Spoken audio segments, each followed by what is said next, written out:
तो फाइनली ढूँढ लिया आपने। हाँ, मुझे उम्मीद थी आप ढूँढ लोगे।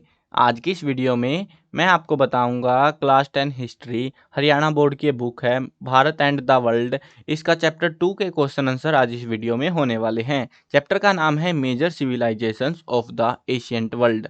चलो शुरू करते हैं। मैं हूँ अजय और आप देख रहे हैं CCL क्लास। वीडियो स्टार्ट करने से पहले आपको काम की जानकारी है जो दे देता हूँ। आपको जो है ये जो बुक है भारत एंड द वर्ल्ड, इस कंप्लीट बुक का सॉल्यूशन मिल जाएगा जिसके अंदर आपको हर एक चैप्टर के notes, textual question answer, important question, MCQ, ये सारी चीज़ों की वीडियोस भी मिल जाएंगी और लिखे हुए मिल जाएंगे। जो लिखा हुआ सारा कंटेंट है वो आपको इस वेबसाइट पे मिल जाएगा। वैसे लिंक मैं डिस्क्रिप्शन में दे दूंगा इस बुक के पेज का, वेबसाइट का, तो ताकि आपको कोई दिक्कत ना हो। ठीक है, अब जो भी क्योंकि ये देखो क्या दिक्कत क्या आएगी मैं बता देता हूँ। ये जो कंटेंट है सारा आप ही के लिए बना रखा है, मेरे को तो कुछ मिलना नहीं है इस कंटेंट का, आप ही के लिए बनाया गया ये सारा कंटेंट। अब यहाँ पे फायदा क्या होगा, जो इंपॉर्टेंट क्वेश्चन है, क्योंकि मेजरली तो हमें क्या होता है एग्जाम में भाई इंपॉर्टेंट क्वेश्चन चाहिए रहते हैं, तो आपको क्लास 10 के इस सब्जेक्ट के तो हिस्ट्री के साथ साथ बाकी जो सब्जेक्ट है उनके भी इंपॉर्टेंट क्वेश्चन जो पेपरों में आ रखे हैं ऑलरेडी, ऐसे फालतू क्वेश्चन नहीं, जो पेपरों में आ रखे हैं वो क्वेश्चन आपको मिल जाएंगे, बाकायदा मार्क वार्क भी मिलेंगे कि ये इस साल आया था, ये इस साल आया था, वो चीजें भी मिल जाएंगी।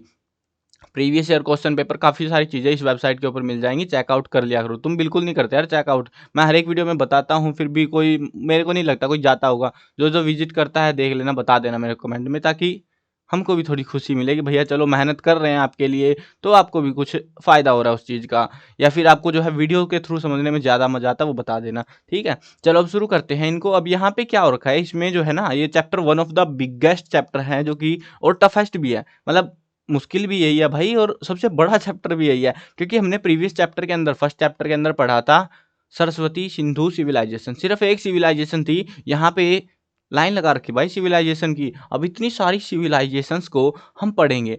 अब हर एक सिविलाइजेशन को लेके अलग अलग चीज़ें थी, अलग अलग कंसेप्ट थे, अलग अलग जो है लाइफ थी उनकी, तो हर एक जो है सिविलाइजेशन को लेके अलग अलग क्वेश्चंस भी बना रखे हैं जो कि चैप्टर के बीच बीच में दे रखे हैं आपको। अगर आप ऑब्जर्व करोगे तो उन्हीं को हम कह रहे हैं यहाँ पे टेक्सचुअल क्वेश्चंस। ठीक है, क्योंकि वही है हमारे एक्चुअल में रियल में टेक्सचुअल क्वेश्चंस। ठीक है, चलो अब यहाँ पे शुरू करते हैं। हर एक सिविलाइजेशन के टेक्सचुअल क्वेश्चन आपको इसी वीडियो में मिल जाएंगे, पार्ट 2, 3, 4 नहीं देखना पड़ेगा। और वैसे भी देखो यार, इतनी बड़ी बड़ी वीडियो मैं बना रहा हूँ आप लोगों के लिए, ताकि आपको जो है पार्ट 1 के बाद 2 ना ढूंढना पड़े, क्योंकि दिक्कत आती है ना, तो इसीलिए मैं एक ही वीडियो बनाता हूँ, ताकि आपको अगर समझना है, समझ में आ रहा है, तो आपको ढूंढना नहीं पड़ेगा। और प्लेलिस्ट का लिंक तो वैसे भी डिस्क्रिप्शन में है, चेक कर लेना वहाँ से।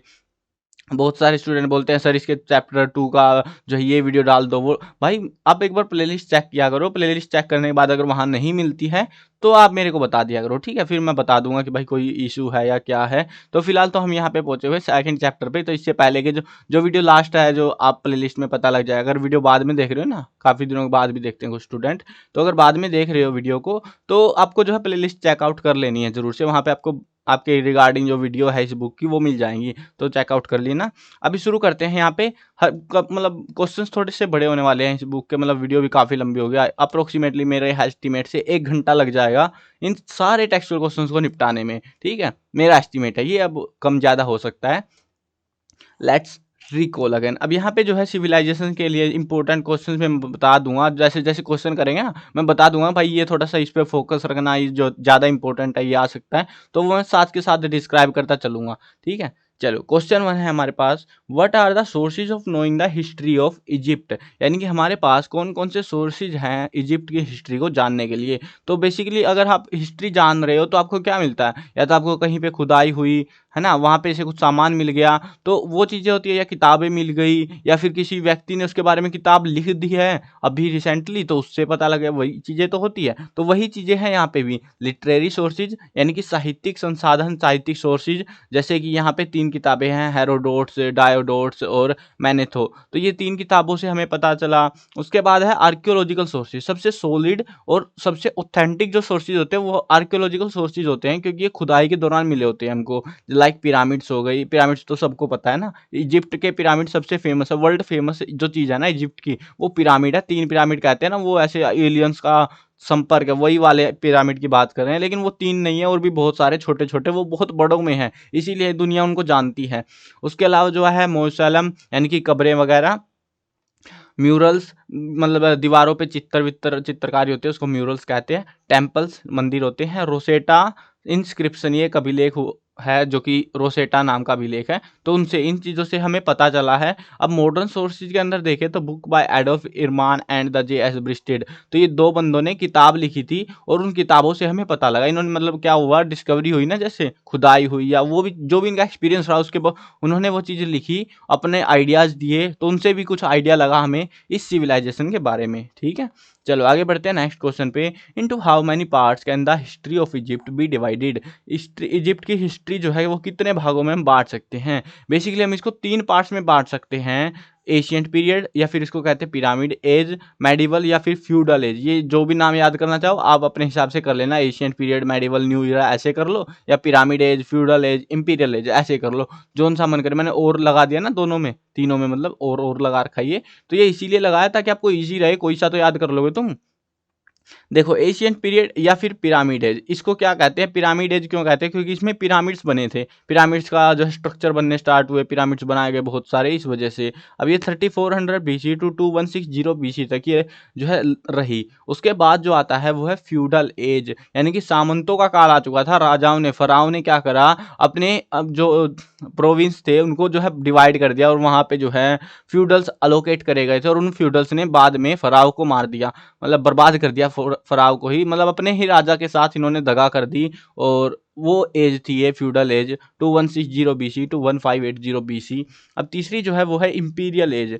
अब इसमें क्या हुआ, इन लोगों को ज़्यादा, फ्यूडल्स को ज़्यादा चुल मच गई, भाई हम अकेले क्यों रहेंगे, हम अकेले अपनी सल्तनत पे राज क्यों करेंगे। क्योंकि क्या सीन था, ये मान लो ये हमारा इजिप्ट था ना, ये इजिप्ट है एज एग्जाम्पल, ये कुछ प्रोविंस बना दिए गए हैं, मान लो कितने बन गए, 9 प्रोविंस यहाँ पे बन गए। अब ये वाला प्रोविंस ने राज कर लिया, ऐसे कर करके सबने अपने अपने इलाके में राज कर लिया, तो वो तो थी फ्यूडल एज। अब उन फ्यूडल्स ने दूसरे फ्यूडल के साथ लड़ाई करनी शुरू कर दी, आपस में बजा ली इन लोगों ने, और इसको कहते हैं इंपीरियल एज, साम्राज्यवादी युग कहते हैं इसको। साम्राज्य बनने स्टार्ट हो गए थे, मतलब रियासतें हथियाने लग गए थे ना ये बना बना के, वो सीन था 1580 BC टू 650 BC, तो ये वो ड्यूरेशन था हमारा। ठीक है, तो ये इस तरीके से होता है। अब आपको ये मन में ख्याल भी आ सकता है कि भाई ये मतलब एजेस जो बनाई हैं वो किस बेसिस पे बनाई हैं। देखो आपको एज ए सिंपल तरीके से मैं बताता हूँ, अभी तक हम इंडियंस क्या चीज़ें ऑब्जर्व करते आ रहे हैं, हमारी technology to to to to, ये ग्राफ दिखा रहा हूँ मैं, ठीक है, ऐसे चल रही थी। लेकिन एक टाइम आया 2000 का, ठीक है,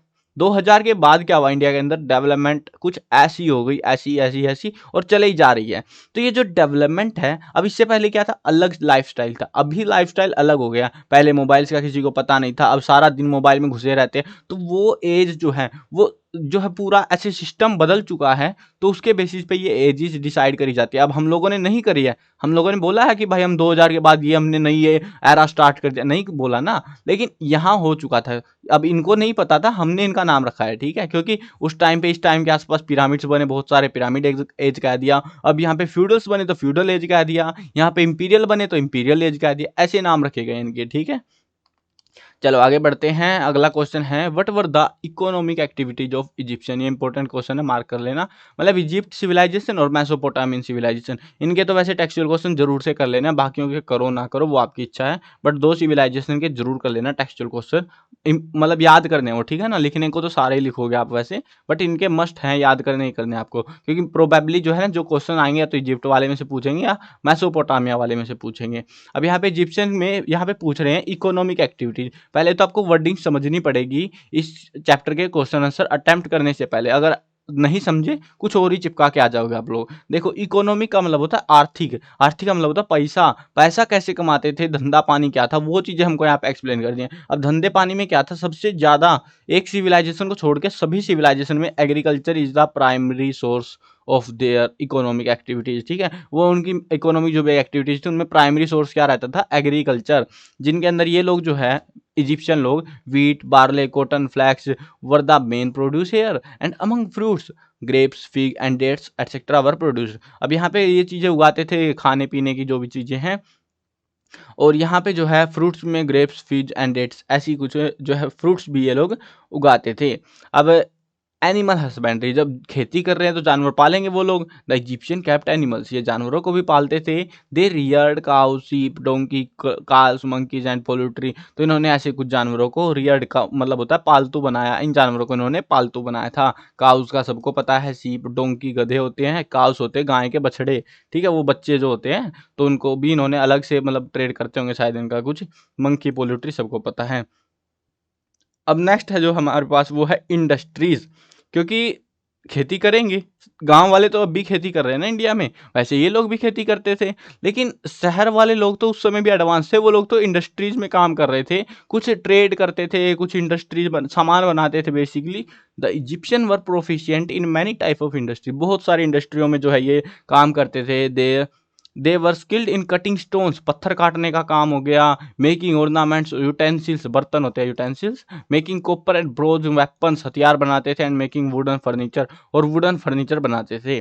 the Egyptian were also skilled in building boats and ships, ये लोग बोट और शिप भी बनाते थे। अब सबसे आसान मैं एक सिंपल बताता हूँ, अगर इंडस्ट्रीज के मामले में नहीं याद आए कुछ भी, जो भी सिविलाइजेशन का आप पढ़ोगे, वो लोग ऑर्नामेंट्स बनाते ही बनाते थे, यूटेंसिल्स बनाते ही बनाते थे, ठीक है, क्योंकि उनको जरूरी था भाई, उसके बिना तो वो करते ही क्या। और कटिंग स्टोन्स भी ज्यादातर सिविलाइजेशन में हमें देखने को मिलता है, ये तीन चीजें तो नॉर्मल थी। उसके अलावा ये लोग वेपन्स और फर्नीचर का काम करते थे।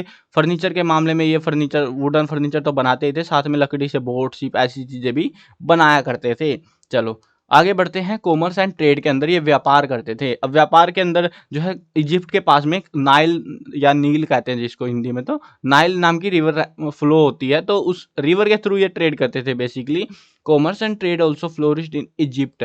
Internal trade in Egypt were done through the Nile river. Internal trade का मतलब होता है देश के अंदर आपस में दूसरे हिस्सों में ट्रेड करने के लिए नाइल रिवर का यूज किया जाता था। लेकिन spices, dyes, oil, powder and sandalwood were imported from from Egypt. हाँ, मतलब थोड़ी बहुत इजिप्ट में होती थी, ज़्यादा नहीं होती थी। मेजरली जो है India and Arabia. Animals were also traded, तो यहाँ पे देखो बता रहे हैं कि यहाँ पे ये जो चीज़ें थी, मसाले हो गए, डाई, रंग, कलर वगैरह, तेल, पाउडर और चंदन की जो लकड़ियाँ थी, वो चीज़ें इंपोर्ट होती थी इजिप्ट में, फ्रॉम इजिप्ट, मतलब कुछ हिस्से थोड़े बहुत उगते थे इजिप्ट में, तो वहाँ से इंपोर्ट होती थी बेसिकली। लेकिन जो मेजर पोर्शन था ना, वो इंडिया से जाता था और अरब देशों से जाता था। अब अरब वाले इंडिया से ही खरीदते थे और वहां से वहां आगे सुलटा देते थे, ठीक है। बेसिकली इंडिया उस टाइम पे अच्छा खासा ट्रेड किया करता था।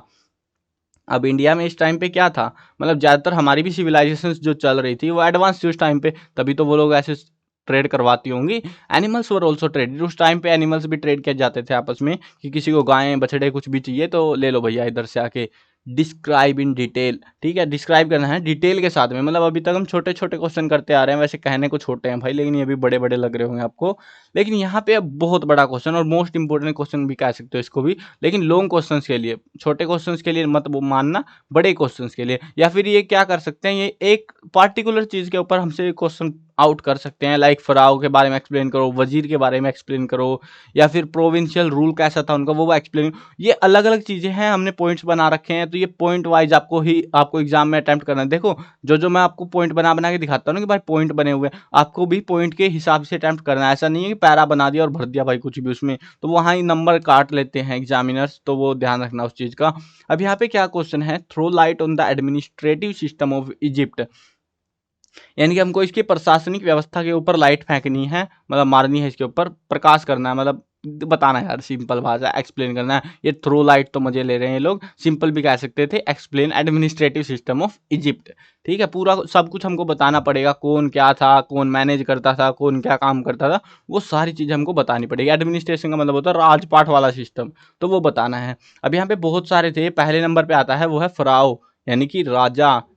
फराव हैड अनलिमिटेड राइट। अब हर एक जो भी हम सिविलाइजेशन पढ़ेंगे, हर जगह पे जो है किंग को अलग अलग नाम से जाना जाता था बेसिकली, लेकिन उनके राइट सेम थे, वो अनलिमिटेड राइट होते थे, कोई उनको रोकने टोकने वाला नहीं होता था, ऑटोक्रेटिक रूलर होते थे। All the power of governors were invested in his hands, और सारी ताकतें उनके हाथों में होती थी। The Pharaoh was considered a deity. अब इस सिविलाइजेशन के अंदर थोड़ा सा फर्क था, ये सारों में मिलेगा यहाँ तक का, तो जो भी आपको सिविलाइजेशन का पता हो वो सब में सेम सा मिलेगा। लेकिन यहाँ पे जो है फराव को कंसीडर किया जाता था देवी देवता, डीटी होता है, ये वर्ड ध्यान रखना, बार बार आता रहेगा। डीटी होता है देवी देवता, ठीक है, भगवान कह सकते हो, भगवानों की तरह उनको कंसीडर किया जाता था, मतलब फराव को भगवान माना जाता था उस टाइम पे। उसके बाद आता था वजीर, मतलब राजा, ये हमारा राजा हो गया। राजा के अंडर में जो काम करता था उसको कहते थे वजीर। अब after the Pharaoh the most important post in the administration was that of the वजीर।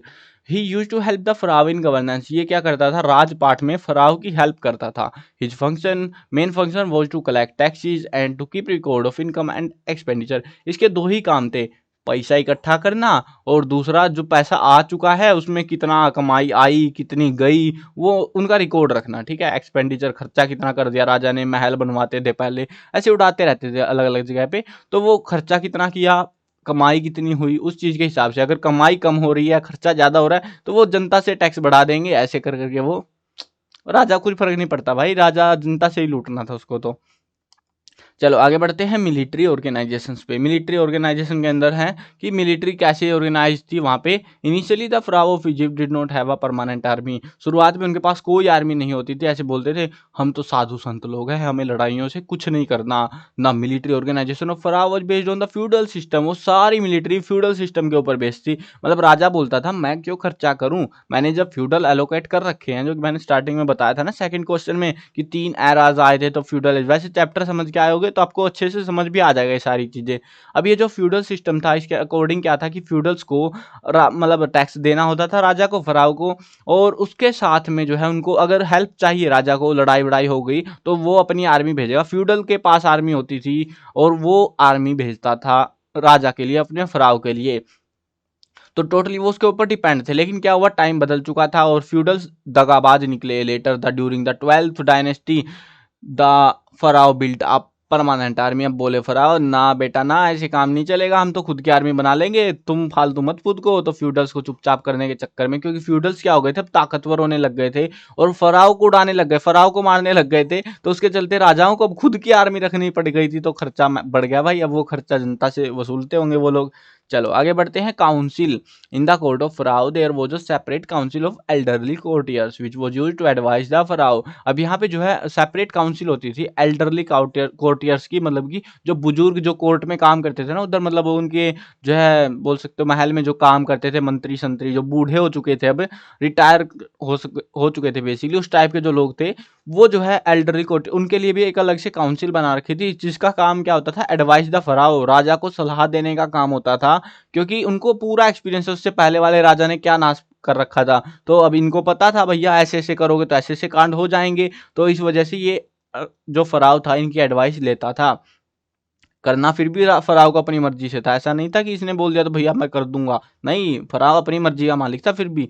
Provincial rule. अब ये प्रोविंशियल रूल मतलब कि प्रांतीय शासन जो है कैसे होता था प्रांतों के अंदर, प्रोविंस के अंदर।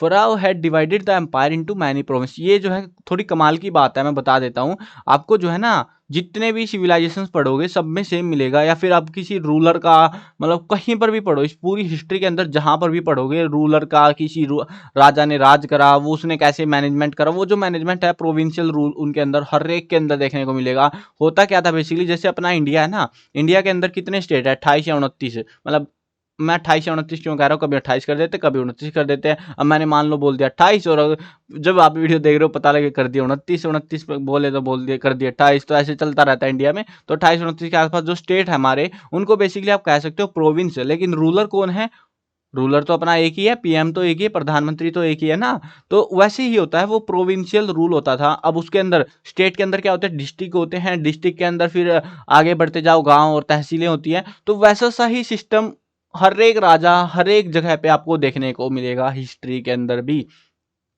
मतलब ऐसा मान लो कि वहीं से उठा के ला रखा है ये सारा सिस्टम एक तरीके से। तो many provinces for the convenience of governance, मतलब अपनी सुविधा के लिए वो अलग अलग टुकड़ों में बांट रखा था। जैसे अभी पूरा जो है देश का प्रधानमंत्री और उनकी जो मंत्री परिषद है, बेसिकली वो पूरे को कंट्रोल नहीं कर सकते ना, पूरे इंडिया को एकदम से।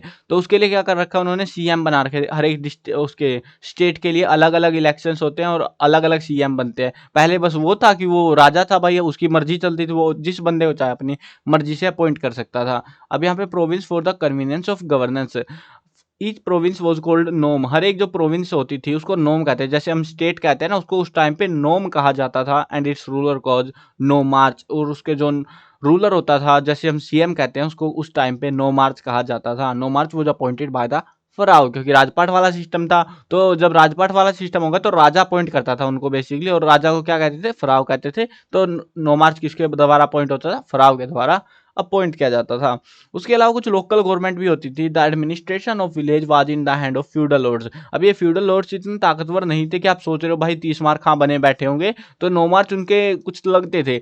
लेकिन फ्यूडल्स जो है ना, फ्यूडल लॉर्ड्स, उन्होंने धीरे धीरे क्या करा, गांव को हथियाना शुरू करा, और बाद में बढ़ते बढ़ते नोमार्च को हथिया लिया, और फिर फराव को भी उड़ा दिया। तो ऐसा हुआ था, धीरे धीरे हुआ था ये प्रोसेस, ऐसा नहीं है कि 2-4 साल में हो गया था, लंबा अरसा लगा था इसको भी। तो the feudal lords who had the power of police and justice, उनका बस एक ही काम था, लड़ाई दंगे या झगड़े हो गए तो उनका न्याय करना बस, ठीक है, और टैक्स वैक्स इकट्ठा करना यार। In cities there was an administrative officer, शहरों के अंदर ये जो है फ्यूडल्स नहीं होते थे, गांव में अपॉइंट होते थे, शहरों के अंदर एडमिनिस्ट्रेटिव ऑफिसर हुआ करता था। Who used to maintain peace, collect revenue, जो पैसे इकट्ठा करता था और शांति बना के रखता था।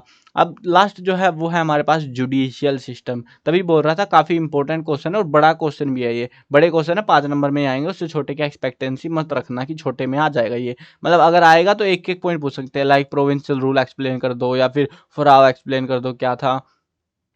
The from was the chief justice. अब जुडिशियल सिस्टम का मतलब होता है न्याय व्यवस्था कैसी थी, न्याय के बारे में। तो न्याय करने का जो फाइनली ऐसा सुप्रीम कोर्ट होता है इंडिया के अंदर, वैसे ही जो है इन लोगों के पास राजा होता था। राजा का जो भी फैसला आएगा उसके अलावा कोई उसके फैसले को बदलने वाला नहीं होता था।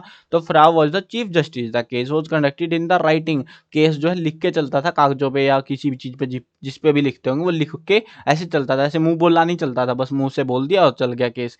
The Pharaoh use to decide the case in 3 days, और 3 दिन के अंदर राजा को फैसला सुनाना होता था। आजकल के कोर्ट्स की तरह नहीं कि अरसों तक बीतते रहो भैया, ऐसे टाइम पास चलता रहता है। The criminal was given harsh punishment. उनको जो भी क्रिमिनल निकलता था उसको बहुत कठोर सजा दी जाती थी, ताकि वो वापिस जो है हरकतें ना करे। Such as beating with a stick, डंडी से पिटाई कर दी, mutilation, expulsion from the country. यानी कि ये जो है ना, ये सजाएं कुछ ज्यादा ही खतरनाक थी, है ना। मतलब कि मार पिटाई, तोड़ देना हड्डी वड्डी, या फिर देश से बाहर निकाल दिया, भैया तू घुस मत जाना हमारी सल्तनत। ऐसी जो है हरकतें होती थी उस टाइम पे, मतलब खतरनाक सजा होती थी, जिसके चलते जो है बाद में कोई हर वैसा काम करने की मतलब हिम्मत नहीं करता था।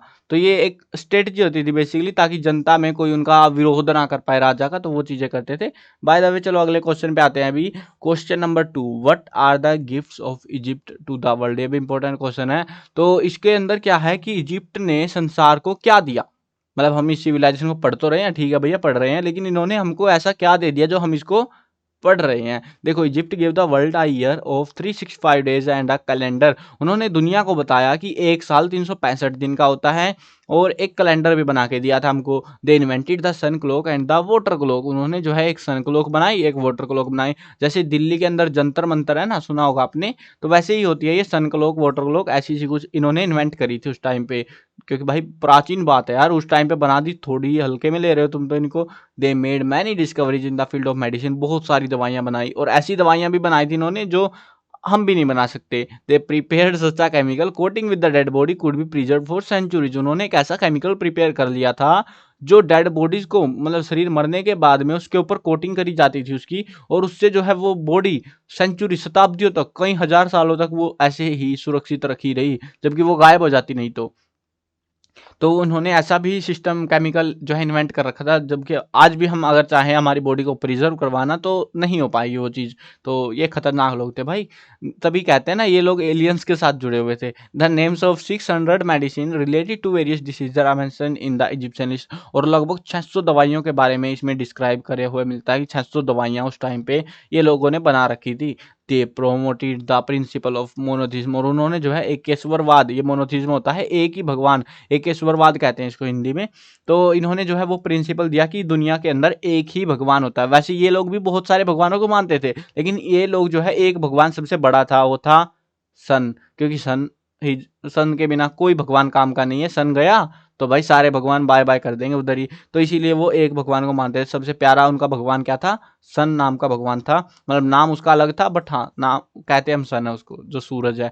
लेट्स डू, चलो करते हैं भैया, ये तुमको ही करना है। क्या है? आसान से क्वेश्चन है, देखो। List and compare the ancient cities of Egypt and the modern city. यानी कि जो एशियंट इजिप्ट था, पुराने इजिप्ट जो था, उसकी सिटीज को कंपेयर करो मॉडर्न सिटीज के साथ में। तो वो आपका मन करे तो भाई कर लेना, पेपर वेपर में तो आना नहीं है, ठीक है। नहीं मन करे तो छोड़ दो। अगला क्वेश्चन है, on the map of Egypt mark the trading cities there. यहाँ पे कुछ ट्रेडिंग सिटीज होती थी इजिप्ट के अंदर, शहर होते थे जहाँ पे ट्रेड होता था। जैसे हमारी सिविलाइजेशन में था ना, हड़प्पा, मोहनजोदारो, लोथल, ऐसे कई सारे ट्रेडिंग सेंटर्स थे, वैसे ही यहाँ पे भी थे। तो उनको मार्क कर दो मैप के ऊपर, तो वो मन करे तो कर लेना, नहीं तो पेपर में तो वैसे भी नहीं आना, ठीक है। वो आपकी इच्छा है, ठीक है। इसीलिए मैंने बोल दिया कि हेल्प विद देयर फ्रेंड्स या टीचर, जब मन करे तो कर लेना, नहीं तो छोड़ दो भैया, कोई टेंशन की बात नहीं है। पेपर वेपर में नहीं पूछने वाला कोई भी तुमको। और वैसे भी क्या ही काम आएगा ये, मतलब आपको पता लग गया तो क्या क्या अलग हो जाएगा, कुछ नहीं होने वाला। वो हिस्ट्री थी उन लोगों को, ठीक है। अपनी सिटी जो आज के टाइम पे ट्रेडिंग सेंटर है उनको ज़्यादा पता रखो, वो बढ़िया है यार। चलो अगली सिविलाइजेशन आते हैं, मेसोपोटामियन सिविलाइजेशन के बारे में। यानी कि ये काफ़ी इंपॉर्टेंट सिविलाइजेशन है, वन ऑफ माई फेवरेट और one of the important most important civilisation है ये। एक इजिप्ट वाली और एक ये वाली, ठीक है। चलो लेट्स रिकॉल, चलो भैया शुरू करते हैं, याद करते हैं वापिस से। What is the meaning of Mesopotamia? ये क्वेश्चन एग्जाम में आया था शायद से। तो मेसोपोटामिया का यहाँ पे पूछ रखा मतलब क्या है। मेसोपोटामिया एक ग्रीक वर्ड है। It is made up of two word, दो वर्ड से मिलकर बना है, meso and potam. Meso means middle and potam means river. यानी कि मीनिंग क्या होगा, Mesopotamia is the part between two rivers. वहाँ पे ऐसा ही कुछ पूछ रखा था एग्जाम में शायद से कि what is the meaning of Mesopotamia. तो मेसोपोटामिया में अगर एक नंबर में देते हैं तो सिंपली आप कह सकते हो Mesopotamia is the part between two reverse. अगर आपको दो नंबर में देते हैं तो ये पूरा लिख देगा, ठीक है। वो आपके ऊपर है कि आपका एग्जाम में कितना पूछते हैं। चलो अगले क्वेश्चन पे आते हैं। What were the different civilizations that developed in the Mesopotamian region? वो अलग अलग civilization के नाम बता दो जो यहाँ पे डेवलप हुई थी। तो यहाँ पे कुछ civilization थी लाइक द, यहाँ पे Mesopotamian region वर सुमेरियन, बेबीलोनियन, असीरियन, ये तीन civilization हमें यहाँ पे देखने को मिली। अब आप बोलो भाई ये तीन civilization कैसे देखने को मिल गई, मतलब थोड़ा अजीब सा लगेगा। मतलब इजिप्ट वाले में इजिप्शियन सिविलाइजेशन, मेसोपोटामिया में मेसोपोटामियन सिविलाइजेशन होनी चाहिए थी। यहाँ पे Sumerian civilisation, Babylonian civilisation, Assyrian civilisation, ये क्या तुक बन रहा है यार। देखो तुक कैसे बन रहा है इनका। हुआ क्या था, दो नदियों के बीच का हिस्सा था, दो नदियां ऐसे ऐसे सी चल रही है वो पैरेलल सी। तो होता क्या था, कभी कभी पानी ज्यादा आ जाता था, सबको उड़ा देता था, सब लोग गायब, खत्म कहानी, पी लो पानी। अब उसके बाद जो है नई कुछ 1000 साल या 100 500 200 साल के बाद कोई और लोग आए, यहाँ पे आके बस गए, बढ़िया जगह भाई, मस्त खेती वेती के लिए सब बढ़िया। फिर वहां पे आया, पोछा लग गया उनके ऊपर। तो ऐसे कर करके तीन सिविलाइजेशन बची थी, और कुछ ने, एक सिविलाइजेशन ने दूसरी को उड़ा दिया, ऐसे करके भी हुआ था। तो टोटली इस तरीके से बर्बादियां हुई थी यहाँ पे। बहुत खतरनाक जगह है ये। What are जिगुरात? जिगुरात क्या होता है? देखो हमने पिरामिड के बारे में पढ़ा है, पिरामिड कुछ ऐसा स्ट्रक्चर होता है, ऐसी छोटी सी बनी होती है। तो इन्होंने क्या करा, जो मेसोपोटामिया के लोग थे, इन्होंने the toll temples build in the shape of pyramid, pyramid की शेप में मंदिर बनवा दिए। अब इन्होंने, जो इजिप्शियन लोग थे ना, इन्होंने अपना कब्रिस्तान बना रखा था, फराव को यहाँ पे दफनाया जाता था इन पिरामिड्स के अंदर, ताकि उनका जो है सीधा आत्मा का संपर्क जो है आसमान में चांद सितारों में पहुंच जाए, वो ऐसा कुछ मानते थे। तो अब यहाँ पे जो है इन लोगों ने ऐसे ही जो है मंदिर बनवा दिए in the cities of Sumer. ध्यान रखना, ये लाइन मिस मत करना, सुमेर के शहरों में बनवाए थे ये, आर कोल्ड जिगुरात। अब इन्होंने क्या करा, यहाँ पे ऐसे मंदिर बनवा दिए और इनको कहा गया जिगुरात। मतलब इन्होंने ऐसा कुछ कह लो यार, ऐसा ऐसा करके और ऐसे चोटी बनवा दी उसकी, तो इसको जिगुरात कहा गया। फोटो बुक में दे रखा शायद से, तो वो चेक कर लेना आप। डिस्क्राइब इन डिटेल, डिटेल के अंदर डिस्क्राइब किया, डिस्क्राइब करना है हमको। देखो यहाँ पे चार चीजें हमको एक्सप्लेन करनी है, और आने वाली जो सिविलाइजेशन है उनके अंदर हमें ये क्वेश्चन बार बार देखने को मिलता रहेगा। तो बार बार मैं एक एक वर्ड को एक्सप्लेन नहीं करने वाला, देखो सिंपली समझते हैं एक एक वर्ड का मतलब। यहाँ पे हमें describe the political, economic, religious, social life of Mesopotamian civilisation. हमको चार चीजें बतानी है, चारों वर्ड में एक्सप्लेन कर देता हूँ किसमें क्या बताना होता है, क्योंकि आपको कुछ सबसे पहला कंफ्यूजन यही होगा कि भैया मैं उल्टा पुल्टा तो नहीं लिख दूंगा, इसकी सिविलाइजेशन का ये पूछ लिया मैंने इसमें लिख दिया, इसका पूछ लिया इसमें लिख दिया, तो कंफ्यूज नहीं होना। देखो पॉलिटिकल का मतलब क्या होता है, पॉलिटिक्स, पॉलिटिक्स का मतलब राजा राजपाट, वही चीजें तो होती है, तो वो चीजें लिखनी है आपको। इकोनॉमिक, इकोनॉमिक मैंने पहले भी बताया था, आर्थिक चीजें होती है, मतलब पैसा वैसा, कमाई, वो चीजें। रिलीजियस, नाम से पता लग रहा है धर्म के बारे में, भगवानों के बारे में बता दो। सोशल लाइफ, सोशल लाइफ के अंदर आप क्या करोगे, बताओ भैया। सोशल लाइफ के अंदर रहन सहन कैसा था, खाते पीते क्या थे, वो चीज़ें हमको बतानी होती है बस, और कुछ नहीं। तो यही सारी चीज़ें हमको बतानी पड़ेंगी। बट हाँ, ध्यान रखना आपको, एक तो रिलीजियस लाइफ पे ध्यान रखना है इनका खास तौर पे, और एक इनका जो है मतलब पॉलिटिकल इकोनॉमिक। सोशल लाइफ पे इतना खासा क्वेश्चन नहीं देखने को मिलेंगे आपको, बट हाँ पॉलिटिकल इकोनॉमिक और रिलीजियस, ये तीन जो है ध्यान रखने हैं आपको, ये इनमें से ज़्यादा चांसेस रहेंगे। चलो आगे बढ़ते हैं क्वेश्चन में। There are the following following following and अभी शुरू करते हैं यहाँ पे ये ऊपर की लाइन, क्योंकि यार सबको सेम ही चिपकानी होती है, कुछ नहीं होता कि following are the description of this civilisation. चलो आगे बढ़ते हैं। Political life, the ruler were autocratic and had complete control of empire, but there was a democratic system in early stages which later become a monarchy. देखो शुरुआती दौर में बताते हैं यहाँ पे, देखो देयर रूलर वर ऑटोक्रेटिक, वो आज़ाद राजा होता था, किसी की ऐसा जो है कंट्रोल में नहीं था, लेकिन शुरुआत में जो है राजा जनता की जो है बोल सकते हो सहमति से चुना जाता था, लेकिन बाद में वो क्या बन गया, मोनार्ची बन गया, यानी कि राजा ने अपना जबरदस्ती वाला ऐसे राजपाट वाला सिस्टम शुरू कर दिया। पहले स्वतंत्रता टाइप का सिस्टम था। दे ruled on the basis of divine principle, उन्होंने डिवाइन के जो है प्रिंसिपल के बेस पे जो है उन्होंने रूल स्टार्ट कर दिया। The ruler was the supreme commander जज एंड हाईएस्ट ऑफिशियल। देखो मैं हर एक पिछले वाले सिविलाइजेशन में बताया था ना कि वो सबसे टॉप में वही होता है, उससे आगे कोई नहीं। तो वो सुप्रीम कमांडर, जज, हाईएस्ट ऑफिशियल सब कुछ वही था, राजा। They divided their empire into many provinces, जैसा कि मैं बता रहा था कि हर एक राजा यही करता था, प्रोविंस में बांट दिया in order to govern them better. The governor of the province वो चूजन बाय हिम, और गवर्नर को कौन चूज करता था, राजा चूज करता था। Governor use to collect tax from his province, maintain peace and support the ruler in war. यही काम तो पहले वाला कर रहा था, यही काम इनके भी थे। चलो आगे बढ़ते हैं। अभी पढ़ते हैं सोशल लाइफ के बारे में। सोशल लाइफ के अंदर क्या है, society of the time was divided into three classes. तीन क्लासेस बना रखी थी, जैसे आजकल है ना upper class, middle class, lower class, वैसी ही तीन क्लासेस उस टाइम पे भी बनी हुई थी। जो किंग्स थे, ऑफिशियल्स थे, प्राइस्ट यानी कि पादरी लोग होते थे जो भगवानों की पूजा करते, उनको अपर क्लास में इंक्लूड किया जाता था। The feudal lords merchants were among the middle class, जो फ्यूडल लॉर्ड्स थे, जो सामंत थे, मतलब छोटे राजा कह सकते हो, मिनी राजा, और जो व्यापारी लोग थे वो लोग जो है मिडिल क्लास में आते थे। लेकिन जो लोग बच गए, गुलाम, फार्मर, वो सारे लोअर क्लास में आते थे। The ideal of morality were very high in society, और यहाँ पे जो है मोरालिटी का जो आइडियल था ना, मतलब कि ऐसे सिद्धांत के ऊपर बात कह दी तो कह दी भाई, वो जो है मोरल्स के ऊपर बहुत टिके हुए थे ये लोग, बहुत ज़्यादा हाई था उस टाइम पे। आगे बढ़ते हैं तो वो है हमारी रिलीजियस लाइफ, धर्म के बारे में। द पीपल ऑफ मेसोपोटामिया वर पोलिथेटिक, यानी कि पोलिथेटिक का मतलब बहुत सारे भगवानों की, बहुदेववादी कहते हैं, बहुत सारे देवताओं की ये लोग पूजा करते थे। Each city has its own deities, हर एक शहर का अपना ही भगवान था भाई, अपने ही स्वैग में चल रहे थे, मतलब इतने सारे शहर थे उस टाइम पे, हर एक शहर में अपने अपने भगवान चला रखे थे इन्होंने। They also worshipped in the field, worship the field, river and mountain, ये लोग जो है फील्ड, खेतों की, नदियों की, पहाड़ों की, हर चीज़ की पूजा किया करते थे। देयर मेन डिटीज वर अनु, अनु नाम का भगवान था, गॉड ऑफ द स्काई, आसमान को अनु कहते हैं ना, आपने हिंदी में पर्यायवाची ऐसा कुछ पढ़ते हैं हम लोग, तो वहाँ पे होता है ना अनु का पर्यायवाची, बता दो पर्यायवाची होता है शायद से, मतलब ऐसे सेम सेम शब्द अलग अलग टाइप में, तो वो कुछ है। तो उनको जो है गॉड ऑफ स्काई, आसमान का भगवान था, की जिसको अर्थ कहते हैं, सिन मून, चंद्रमा को सिन कहते थे, तमूज जो है God of vegetation and agriculture. अब स्तर जो है ये गॉडेस ऑफ लव, क्योंकि भाई उस टाइम पे प्यार जरूरी था, उनको समझ आ चुका था, तो इन्होंने एक भगवान बनाया जो प्यार देगा उनको, स्तर नाम का। निर्गल, नरगल जो है गॉड ऑफ प्लेग, अब प्लेग नाम की एक बीमारी फैल गई तो अब लोग ऐसे मर जाएंगे, तो उन्होंने एक नरगल नाम का भगवान बना दिया जो इनको प्लेग से बचाएगा, etcetera. To please this deities sacrifices were made, इन भगवानों को खुश करने के लिए सैक्रिफाइस किया जाता था। सैक्रिफाइस का मतलब होता है बलि देना, बलि प्रथा वहां पे चलती थी, जानवरों की बलि दी जाती थी इनको खुश करने के लिए, भगवानों को। इकोनॉमिक लाइफ, इकोनॉमिक का मतलब है खेती धंधा, ज्यादातर सिविलाइजेशन यही करती थी, और ये तो एग्रीकल्चरल लैंड थी ना बेसिकली, दो नदियों के बीच की हिस्सा, बहुत ही फर्टाइल एरिया होता है, तो वहां पे वही था। Agriculture was the main occupation of the people, wheat, barley, olive, cotton, grapes were cultivated. Industry and trade were advanced at the time, बहुत एडवांस थी इंडस्ट्रीज भी, ट्रेड भी। Union were formed in industries and trade, unions बने हुए थे industries में, trade के लिए। अलग अलग ऐसे होता है ना, जैसे कंपनियां बन जाती है कि ये कंपनी इसका ट्रेड करेगी, ये इसका, वैसे से यूनियन बने हुए थे उस टाइम पे। The exchange was made with the piece of gold, silver divided into the fellow and copper, मतलब जो एक्सचेंज था, जो पैसे मतलब सामान लेना देना होता था, वो पहले रुपये तो चलते नहीं थे, सिक्के चलते थे, स्वर्ण मुद्रा है ना, सुना होगा आपने, तो चांदी का सिक्का हो गया, सोने के सिक्के हो गए, पीस हो गए, बेसिकली टुकड़े होते थे। तो उन टुकड़ों की मदद से या कॉपर का टुकड़ा होगा उनकी मदद से ट्रेड किए जाते थे। Camels and goats were special among the animals.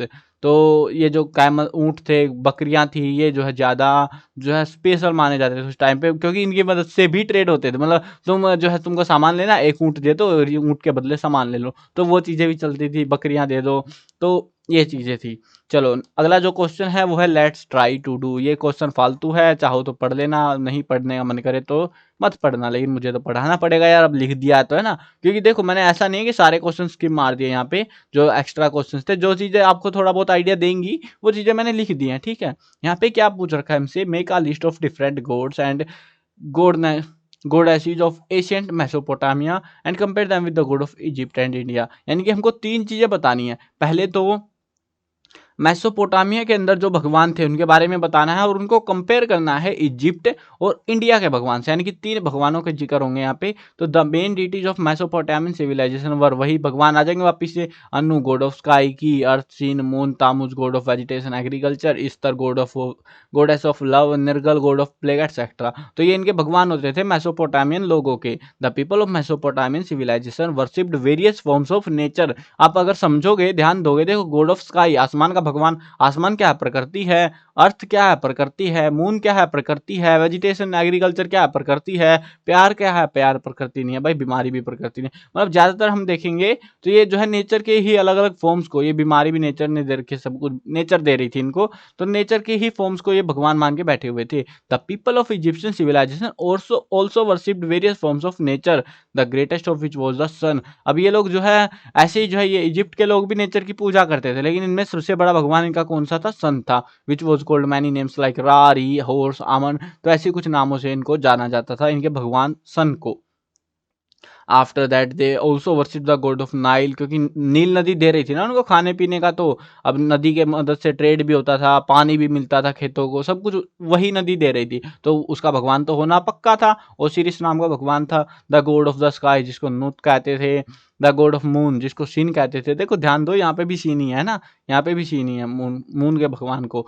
Where as in India, अब ये तो रही बात इजिप्ट की, मतलब इजिप्ट का वाले लोग नेचर की पूजा कर रहे थे, मेसोपोटामिया वाले जो है इसकी पूजा कर रहे थे, तो इंडिया वाले क्या करेंगे, Indian peoples worshipped various forms of nature, ये लोग भी यही कर रहे थे।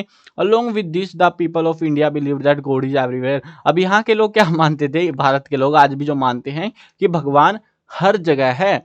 अब इसका मतलब क्या हुआ, तुक क्या हुआ, देखो इन लोगों ने धरती को भगवान बना दिया, जमीन को भगवान बना दिया, आसमान को भगवान बना दिया, हवा को भगवान बना दिया, चांद सितारों को भगवान बना दिया, सूरज को भगवान बना दिया, भाई पानी को भगवान बना दिया। अब बचा क्या है, ये अगर पेड़ पौधों को भगवान इन्होंने बना दिया तो बाकी बचा क्या, कुछ नहीं बचा।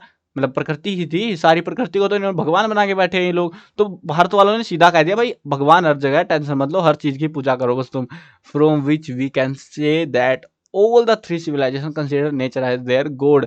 ये सब लोगों की सिविलाइजेशन जो थी वो एक हम कंक्लूजनली कह सकते हैं कि वो लोग प्रकृति को भगवान मानते थे, प्रकृति की ही पूजा करते थे और प्रकृति में ही विलीन थे।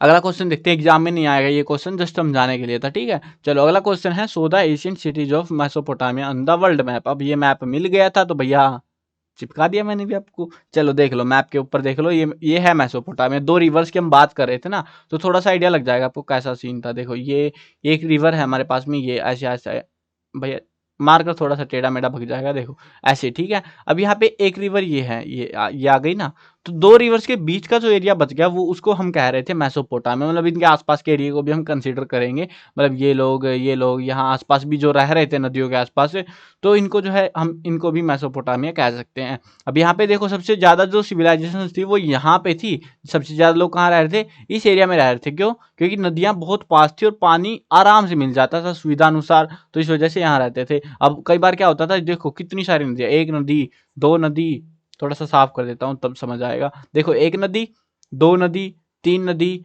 4 नदी और इधर से भी आ रही है 5 नदी। 5 नदियों का पानी इकट्ठा होके कई बार क्या होता था, ये सारा पानी यहाँ आ जाता था, ओवरफ्लो हो जाता था, यहाँ पे ऐसे ऐसे बह जाता था पानी। और यहाँ पे एक नदी थी जो कि काफी दूर से चली आ रही थी, तो प्रोबेबली इसमें भी पानी अच्छा खासा रहा होगा, तो इसकी वजह से सिविलाइजेशन डिस्ट्रॉय बहुत हुई थी यहाँ पे।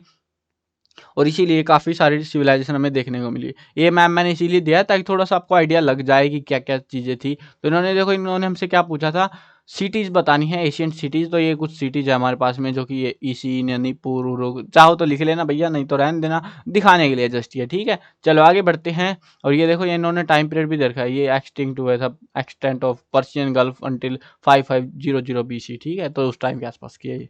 चलो नेक्स्ट सिविलाइजेशन पे आते हैं, ग्रीक सिविलाइजेशन। अब ग्रीक सिविलाइजेशन के अंदर ठीक-ठाक ही क्वेश्चन आते हैं, एग्जाम में ज़्यादा चांसेस नहीं होते। एक आध क्वेश्चन है, छोटे क्वेश्चन आएँगे, बड़े क्वेश्चंस जो है पहले वाली सिविलाइजेशन को कंसीडर करना, या तो आपका जो है मेसोपोटामिया वाले में से ज़्यादा चांसेस है वैसे, और या फिर इजिप्ट वाले में से, मतलब जिसके अंदर सोशल, इकोनॉमिक, पॉलिटिकल सारी टाइप की लाइफ पूछी जाएँगी बड़े क्वेश्चन में, तो वो इनमें से आएगा, ज़्यादा चांसेस उन्हीं में से है। अब यहाँ पे छोटे क्वेश्चन आ सकते हैं इनमें से। अब क्वेश्चन 1 देखते हैं ग्रीक सिविलाइजेशन का। Into how many period can the history of Greece be divided politically. अब यहाँ पे जो हिस्ट्री है ग्रीस की, उसको कितने पार्ट्स में हम डिवाइड कर सकते हैं। जैसे हमने उसका डिवाइड करा था ना इजिप्शियन सिविलाइजेशन का, कि पिरामिड एज थी, फिर फ्यूडल एज आई, फिर इंपीरियल एज आई, वैसे ही यहाँ पे भी था। बस यहाँ पे फर्क क्या था, यहाँ पे वो वाला सिस्टम नहीं था जिसको हम कह सकते हैं, यहाँ पे थी dark age, age of Homer. Homer नाम का कोई राजा आया होगा और उसका एक काल चला, और उस काल में बर्बादी, मतलब एक वंश था बेसिकली, और इसी काल में बर्बादी हुई, इस काल में कुछ भी नहीं हुआ, और डार्क एज कहते हैं इसको, अंधकार का युग। 1200 बीसी से 800 बीसी के आसपास। आयरन एज आती है, एज ऑफ सिटी स्टेट्स। अब यहाँ पे शहर बनने स्टार्ट हो गए, और लोहे का युग आया, लोहा के हथियार वगैरह कुछ बनने लगे होंगे। 800 बीसी टू 500 बीसी ये टाइम पीरियड था। उसके बाद आया हेलेनिस्टिक एज, यानी कि हेलेनिस्टिक युग आया। अब 500 बीसी टू 200 बीसी में ये था हमारा। चलो नेक्स्ट क्वेश्चन पे देखते हैं, what is the meaning of boule and agora. तो बयूल और अगोरा का जो है मतलब क्या है, वो हमको एक्सप्लेन करना है। इंपॉर्टेंट क्वेश्चन है, मार्क कर लेना, ठीक है। चलो देखते हैं, the council consisted of respective, बहुत आसान है, कोई कंफ्यूजन नहीं होना है बस। जो respected person of upper class named boule, जो एक काउंसिल बनाई होती थी जो कि अपर क्लास की थी, उसको बयूल कहते थे। और जो लोअर क्लास की या पब्लिक क्लास की होती थी, उसको एगोरा कहते थे, समझ गए। जो अमीरों की थी उसको बयूल कहते थे, जो नॉर्मल लोगों की थी, पब्लिक की थी, वो अगोरा कही जाती थी मीटिंग्स को। अब आते हैं, देखो इन्होंने ज़्यादा कुछ दिया नहीं है, सीधा पूछ लिया, डिस्क्राइब इन डिटेल, सब कुछ बता दो भैया एक ही में। Describe the feature of religious, social, economic, political life बस ऑफ ग्रीक सिविलाइजेशन। इन सारी चीज़ें बता दो भैया, चैप्टर यहीं पे मतलब खत्म हो जाती है, सिविलाइजेशन यहीं पे आके ही। चलो देखते हैं क्या क्या है, फॉलोइंग फॉलोइंग फॉलोइंग।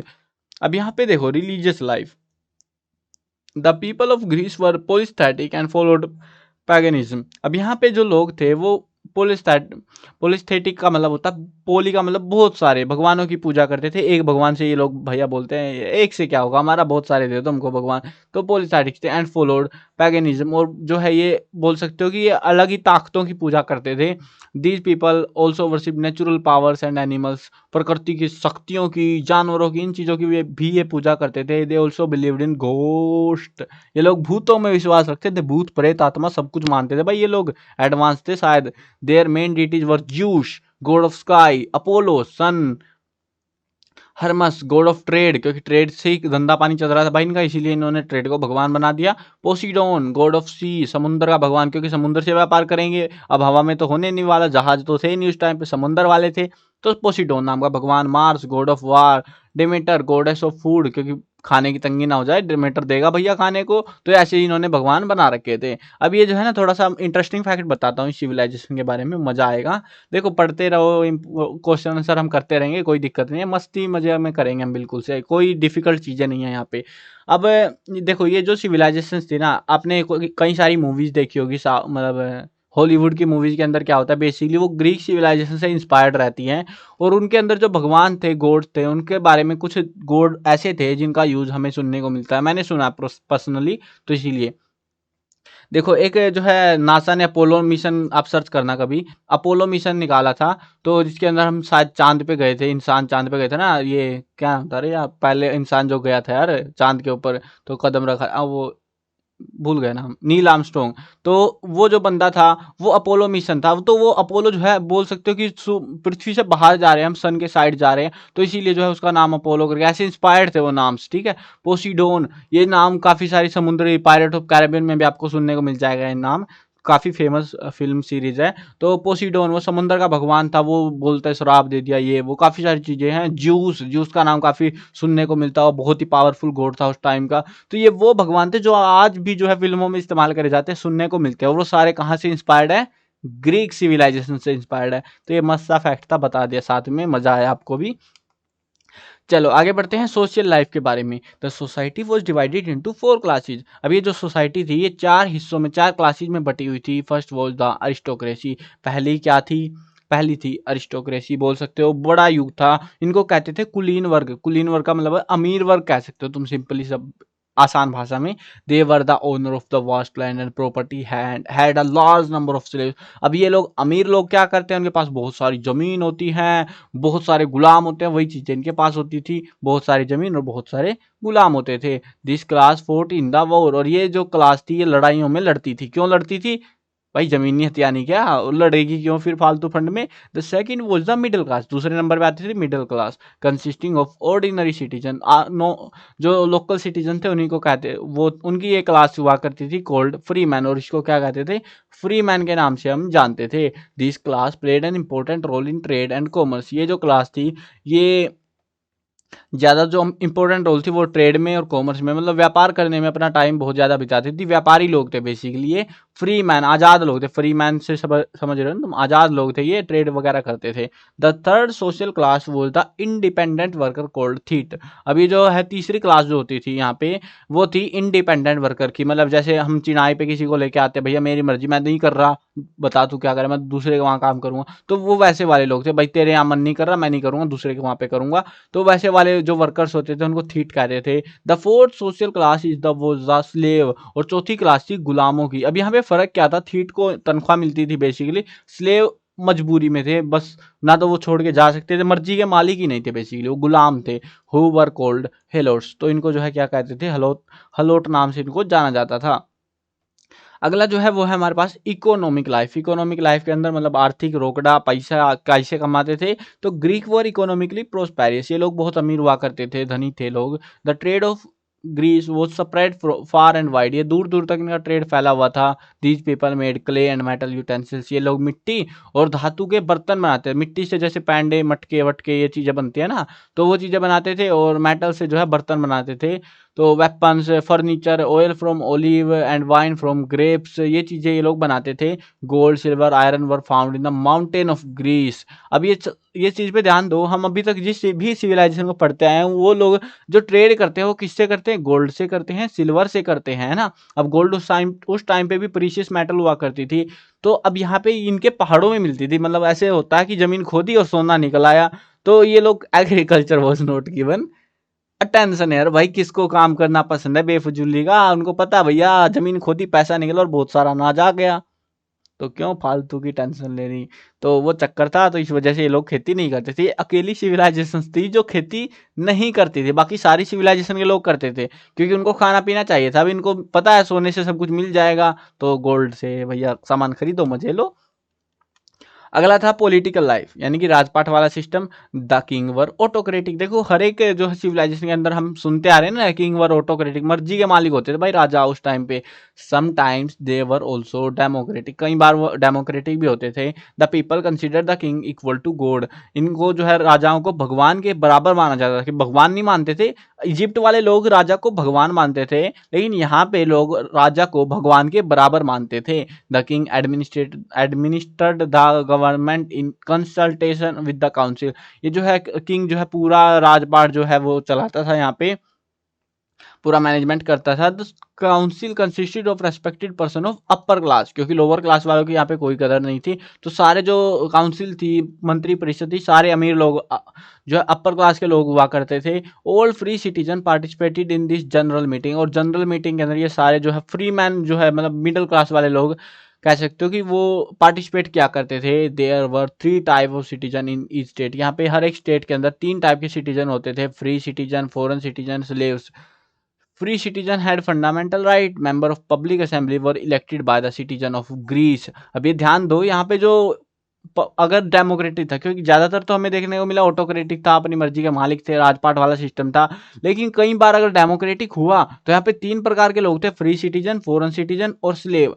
स्लेव की कोई इज्जत नहीं, फॉरेन सिटीजन बाहर के हो, तुम यहाँ क्या धक्के खाने आए हो, और फ्री सिटीजन जो बच गए, फ्री सिटीजन, उन्हीं की मदद से जो है इलेक्शन होते थे और वही लोग मतलब रियल सिटीजन ऑफ ग्रीस थे ना, जो एक्चुअल में वहीं के थे, तो उन्हीं लोगों को जो है यहाँ पे मतलब पार्टिसिपेट करने का मौका मिलता था, राजा को चुनने का मौका मिलता था। बाकी सारे गए भैया छुट्टी पे, वो उनका कोई काम नहीं यहाँ पे। ठीक है, चलो नेक्स्ट क्वेश्चन देखते हैं, बहुत ही प्यारा सा क्वेश्चन है, लेट्स ट्राई टू डू। चलो देखते हैं यहाँ पे, so Greek cities on the world map.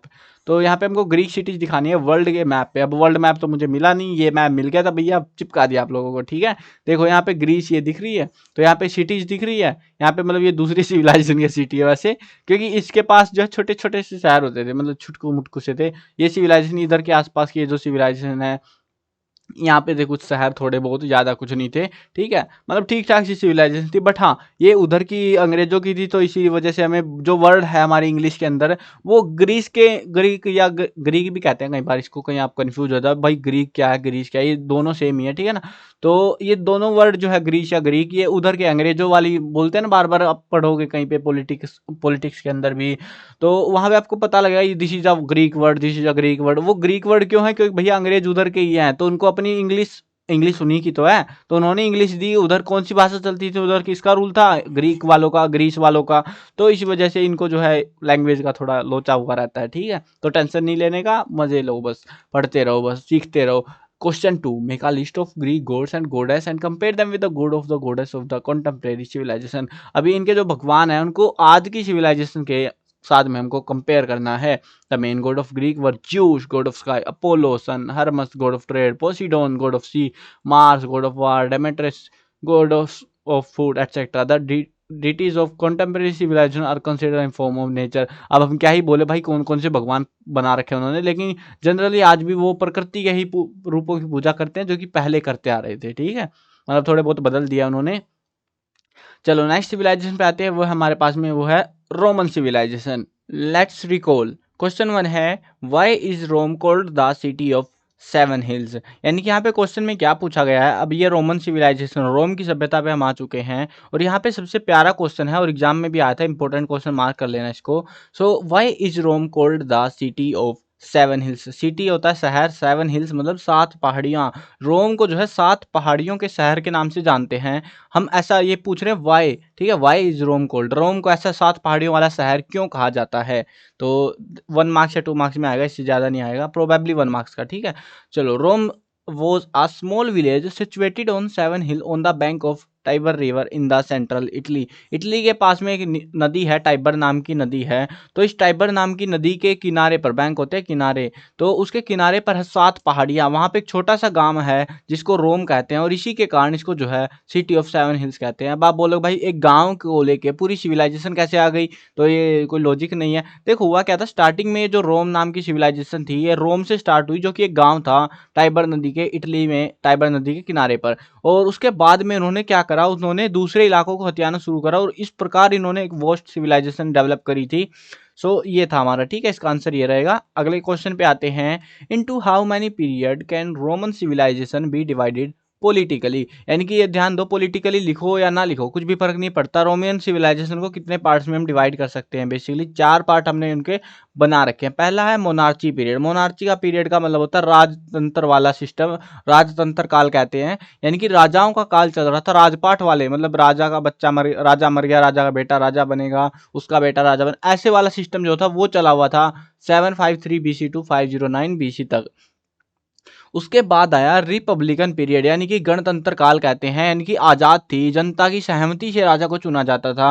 और उसके बाद आया था पीरियड ऑफ मिलिट्री लीडर्स। अब क्या हुआ था, मिलिट्री लीडर्स ने कैप्चर आउट कर लिया सारा सिस्टम को, और ये वो काल था जो 133 BC टू 27 BC तक था। और उसके बाद आया इंपीरियल पीरियड, यानी कि साम्राज्य बनने स्टार्ट हुए, बड़ी बड़ी सल्तनतें बनती चली गई, 27 BC टू 476 AD। ठीक है, ये BC का सबको पता होगा ना, मैंने चैप्टर में वैसे बताया था, स्टार्टिंग में चैप्टर बता रहा था जब, मतलब क्वेश्चन आंसर में नहीं, चैप्टर जब मैं एक्सप्लेन करता हूँ सारी चीज़ें बताता हूँ, एक एक चीज़ बताता हूँ डिटेल में। तो अगर नहीं पता फिर भी बता देता हूँ। बिफोर क्राइस्ट होता है ये, मतलब कि ईसा मसीह जो भगवान है अंग्रेजों के, तो उनके जन्म से पहले, क्योंकि उन्होंने डेट डिसाइड करी है इंग्लिश में, तो उनके जन्म से पहले जो है, जैसे ये है इधर है, तो ऐसे मतलब -1 -2 ऐसे होगा ना, तो वैसे वाला ही है ये। 27 BC है, फिर 26 BC, मतलब 27, 26, 25 ऐसे करके है, और एक टाइम आ जाएगा जब 0 BC हो जाएगी, मतलब 1 BC कह लो। उसके बाद में जो है इधर की साइड में पॉजिटिव में आएगा, और जिसको हम AD कहते हैं, ठीक है ना, ये 470, मतलब ये काल जो है बाद में आ चुका है, मतलब काफी नजदीकी बात है ये। मतलब अभी जैसे हमारा क्या चल रहा है, 2022 चल रहा है ना, तो मतलब 2000 जैसे 1 AD था ना, अभी 2000 AD कह सकते हो तुम इसको, ठीक है, 2022, मतलब इतने साल अभी बीत चुके हैं, तो वैसा सा सिस्टम है, ठीक है। चलो आगे बढ़ते हैं। What was the type of administration in Rome, Rome के अंदर किस प्रकार का जो है शासन व्यवस्था थी, एडमिनिस्ट्रेशन, राजपाट कैसे चल रहा था, वो हमें एक्सप्लेन आउट करना है। The Republican system of government in the Rome was centered in the hand of Senate elected by the people. Senate नाम का एक अधिकारी कह सकते हो, और ये जो है पब्लिक चुनती थी, जैसे हम मंत्रियों को चुनते हैं ना, वैसे उस टाइम पे क्या होते थे, सीनेट होते थे, और वही जो है इस पूरे मतलब मैनेजमेंट को संभालते थे। The number of members of the senate was 300, और उस समय सीनेट की संख्या कितनी थी, 300 के आसपास थी। But all of these members belong to the patrician class. ये बच गई बैंड, यहाँ पे हुआ क्या, लेकिन सारे लोग जो थे ना पेट्रिशियन क्लास से थे। दो क्लासेस जो हुआ करती थी वहाँ पे, एक पोलिबियन थी आई थिंक सो, और एक थी पेट्रिशियन क्लास, यानी कि अमीर वर्ग था, एक गरीब वर्ग था। तो अमीर वालों के ही सारे बंदे जो 300 लोग होते थे ना, वो सारे अमीर वाले होते थे, गरीब वाला एक भी नहीं होता था। तो मतलब बेसिकली गरीबों की सुनने वाला पहले भी कोई नहीं था, अब भी कोई नहीं है। 2 जजेस वर अपॉइंटेड बाय द सीनेट, 2 जज जो है सीनेट के द्वारा अपॉइंट करे जाते थे। Their tenure was 1 year. ये लोग बड़े समझदार थे, इनको क्या लगता था, ये जो सीनेट बने होते थे, कि भैया अगर कोई बंदा दगा कर गया, धोखाधड़ी हो गई, या फिर हमने सोचा कि ये बढ़िया काम करेगा लेकिन उसने कुछ नहीं करा, वो पैसे खाने के चक्कर में घुस गया, तो इसीलिए उन्होंने क्या कर रखा था, सभी जो भी जिसको भी अपॉइंट करते थे उसका जो जो मतलब कार्यकाल था वो 1 साल का रखा जाता था, कि 1 साल के बाद अगर अच्छा लगेगा तो वापस बना देंगे, नहीं अच्छा लगेगा तो जो भगा देंगे। तो ये इनका जो टेन्योर था 1 साल का था। He was the chief justice, chief general and administration. The council was assisted by a finance officer called quester. तो ये क्वेस्टर नाम का भी जो है एक अधिकारी होता था, जो फाइनेंस वगैरह पैसे का मामले को मैनेज करता था। Apart from this there were 3 more officers to assist in the administration. उसके अलावा 3 और अधिकारी होते थे, जिनको सेंसर, टैक्स कलेक्शन ऑफिसर, और एडिल, पीस कीपर, यानी कि जो शांति रखना है, पीस कीपर, प्रीडेट प्रेटर, जज there appointment were made for 1 year. ये सारे जो भी अधिकारी थे वो सारों को 1 साल के लिए अपॉइंट किया जाता था। Governor was appointed to conduct the administration of the province. अब गवर्नर देखो, गवर्नर की ताकतें काफ़ी ज़्यादा मानी जाती हैं आज के टाइम पे, उस टाइम पे भी अपॉइंट किया जाता था एडमिनिस्ट्रेशन को पूरा कंडक्ट करने के लिए, कि ताकि कोई गड़बड़ ना हो। और their tenure was of 1 year, और उनको भी 1 ही साल के लिए। भाई ऐसे नहीं है कोई भी, मतलब ऐसा नहीं है कि कोई 30 मार खा बना मजे ले रहा है जिंदगी के, नहीं, 1 साल करो और निकल लो यहाँ से, कल्टी हो लो, लेट्स ट्राई। ये मतलब सिविलाइजेशन में ज्यादा कुछ नहीं मिलेगा। 7 हिल्स वाला जो क्वेश्चन है वो इंपॉर्टेंट है, इसमें बाकी कुछ नहीं मिलना। चलो लेट्स ट्राई, देखते हैं क्या है क्वेश्चन। है given account of administration, economic, social and religious life of Roman civilization. अभी इन्होंने क्या करा, कंफ्यूज करने के लिए आपको पॉलिटिकल की बजाय एडमिनिस्ट्रेटिव लिख दिया, मतलब सेम चीज है, लेकिन कन्फ्यूज तो करना पड़ेगा यार, कैसे तुम ऐसे तो पास ही ना हो जाओगे, तो कन्फ्यूज करने के लिए करा है, बट एग्जाम में नहीं आएगा, बहुत कम चांसेज है। चलो, following are the details of administration, economic, social, religious life of Roman civilization, जिसको मैं कह रहा हूँ बार बार, फॉलोइंग फॉलोइंग फॉलोइंग। ये अब आप अपने पास से लिख सकते हो, क्वेश्चन की वही लाइन चिपका रखी है, ठीक है ना, फॉलोइंग है। तो देखो, एडमिनिस्ट्रेटिव लाइफ उनकी लाइफ कैसी होती थी, कौन था, क्या था। The republican system of government in Rome वो centred in the hand of senate elected by the people. अभी जस्ट हम पढ़ के आए हैं वो चीज, है ना, देखो ध्यान दो शब्दों पे, अगर हम तुम क्वेश्चन को पढ़ोगे ना समझ जाओगे। Administration, type of administration in रोम, मतलब एडमिनिस्ट्रेशन के बारे में एक्सप्लेन करना है। और यहाँ पे भी क्या पूछ लिया, एडमिनिस्ट्रेशन लाइफ, भाई वो जैसा वो है ना, मतलब जीरोक्स कॉपी वैसे का वैसा उतार दो, है ना, इसमें कोई टेंशन लेने की बात नहीं है। देखो यहाँ पे लास्ट लाइन्स आपको दिखा देता हूँ, एक्सप्लेन कर लिया इसीलिए बता रहा हूँ, टाइम बच जाएगा थोड़ा सा। यहाँ पे देखो, governor were appointed to conduct the administration of province, their tenure was 1 of year. और यहाँ पे भी सेम लाइन है ना, यहाँ पे गवर्नर वाज कंडक्टेड, ये सेम टू सेम मैंने यहाँ पे चिपका रखा है, तो इसीलिए मैं बता रहा हूँ। सेम क्वेश्चन सेम मतलब पर्सपेक्टिव है, इन्होंने जानबूझ के उसको अलग कर दिया, फिर वापस से इसी को पूछ रहे हैं, तो एक्सप्लेन करने की इसको जरूरत नहीं है। आगे बढ़ते हैं इकोनॉमिक लाइफ के ऊपर, ठीक है। इकोनॉमिक लाइफ का मतलब है, इकोनॉमिक का मतलब है पैसे का काम, धंधा पानी क्या था इनका। The main occupation of the Roman people was agriculture and animal husbandry, जानवर पालते थे, खेती बाड़ी करते थे, यही इनका मेन ऑक्यूपेशन था। Wheat, barley, millet, grape, olive, apple were the main crop in the Latin region of the central Italy, Latin region के अंदर जो है ये सारी जो चीजें थी यही इनका मेन काम होता था। The land was owned by the wealthy people, और जो जमीन थी वो सारे अमीर लोगों के पास थी, गरीब लोग बेचारे कंगाल घूम रहे थे। The development of trade, commerce and industry in Rome was not much developed. अब यहाँ पे जो है ट्रेड, क्योंकि देखो एक तो तुम खुद भी समझ सकते हो पहाड़ी इलाकों में रास्ते बनाना, फिर रास्ते बना लिए चलो ठीक है, उधर से इधर सामान लाना काफी मशक्कत भरा काम हो जाता है, और इसी वजह से यहाँ पे ट्रेड के अंदर कोई डेवलपमेंट हमें देखने को नहीं मिली। Industry is Rome was not developed, अच्छी खासी कुछ बाकी सिविलाइजेशन के कंपैरिजन यहाँ पे बहुत खस्ता हालत थी। At the work of making utensils, जबकि यहाँ पे कुछ काम होते थे, ऐसा नहीं था बिल्कुल कंगाल पड़े थे। बर्तन बनाना, textile industry, gold silver jewellery etcetera were done here, और ये छोटे मोटे काम यहाँ पे हुआ करते थे।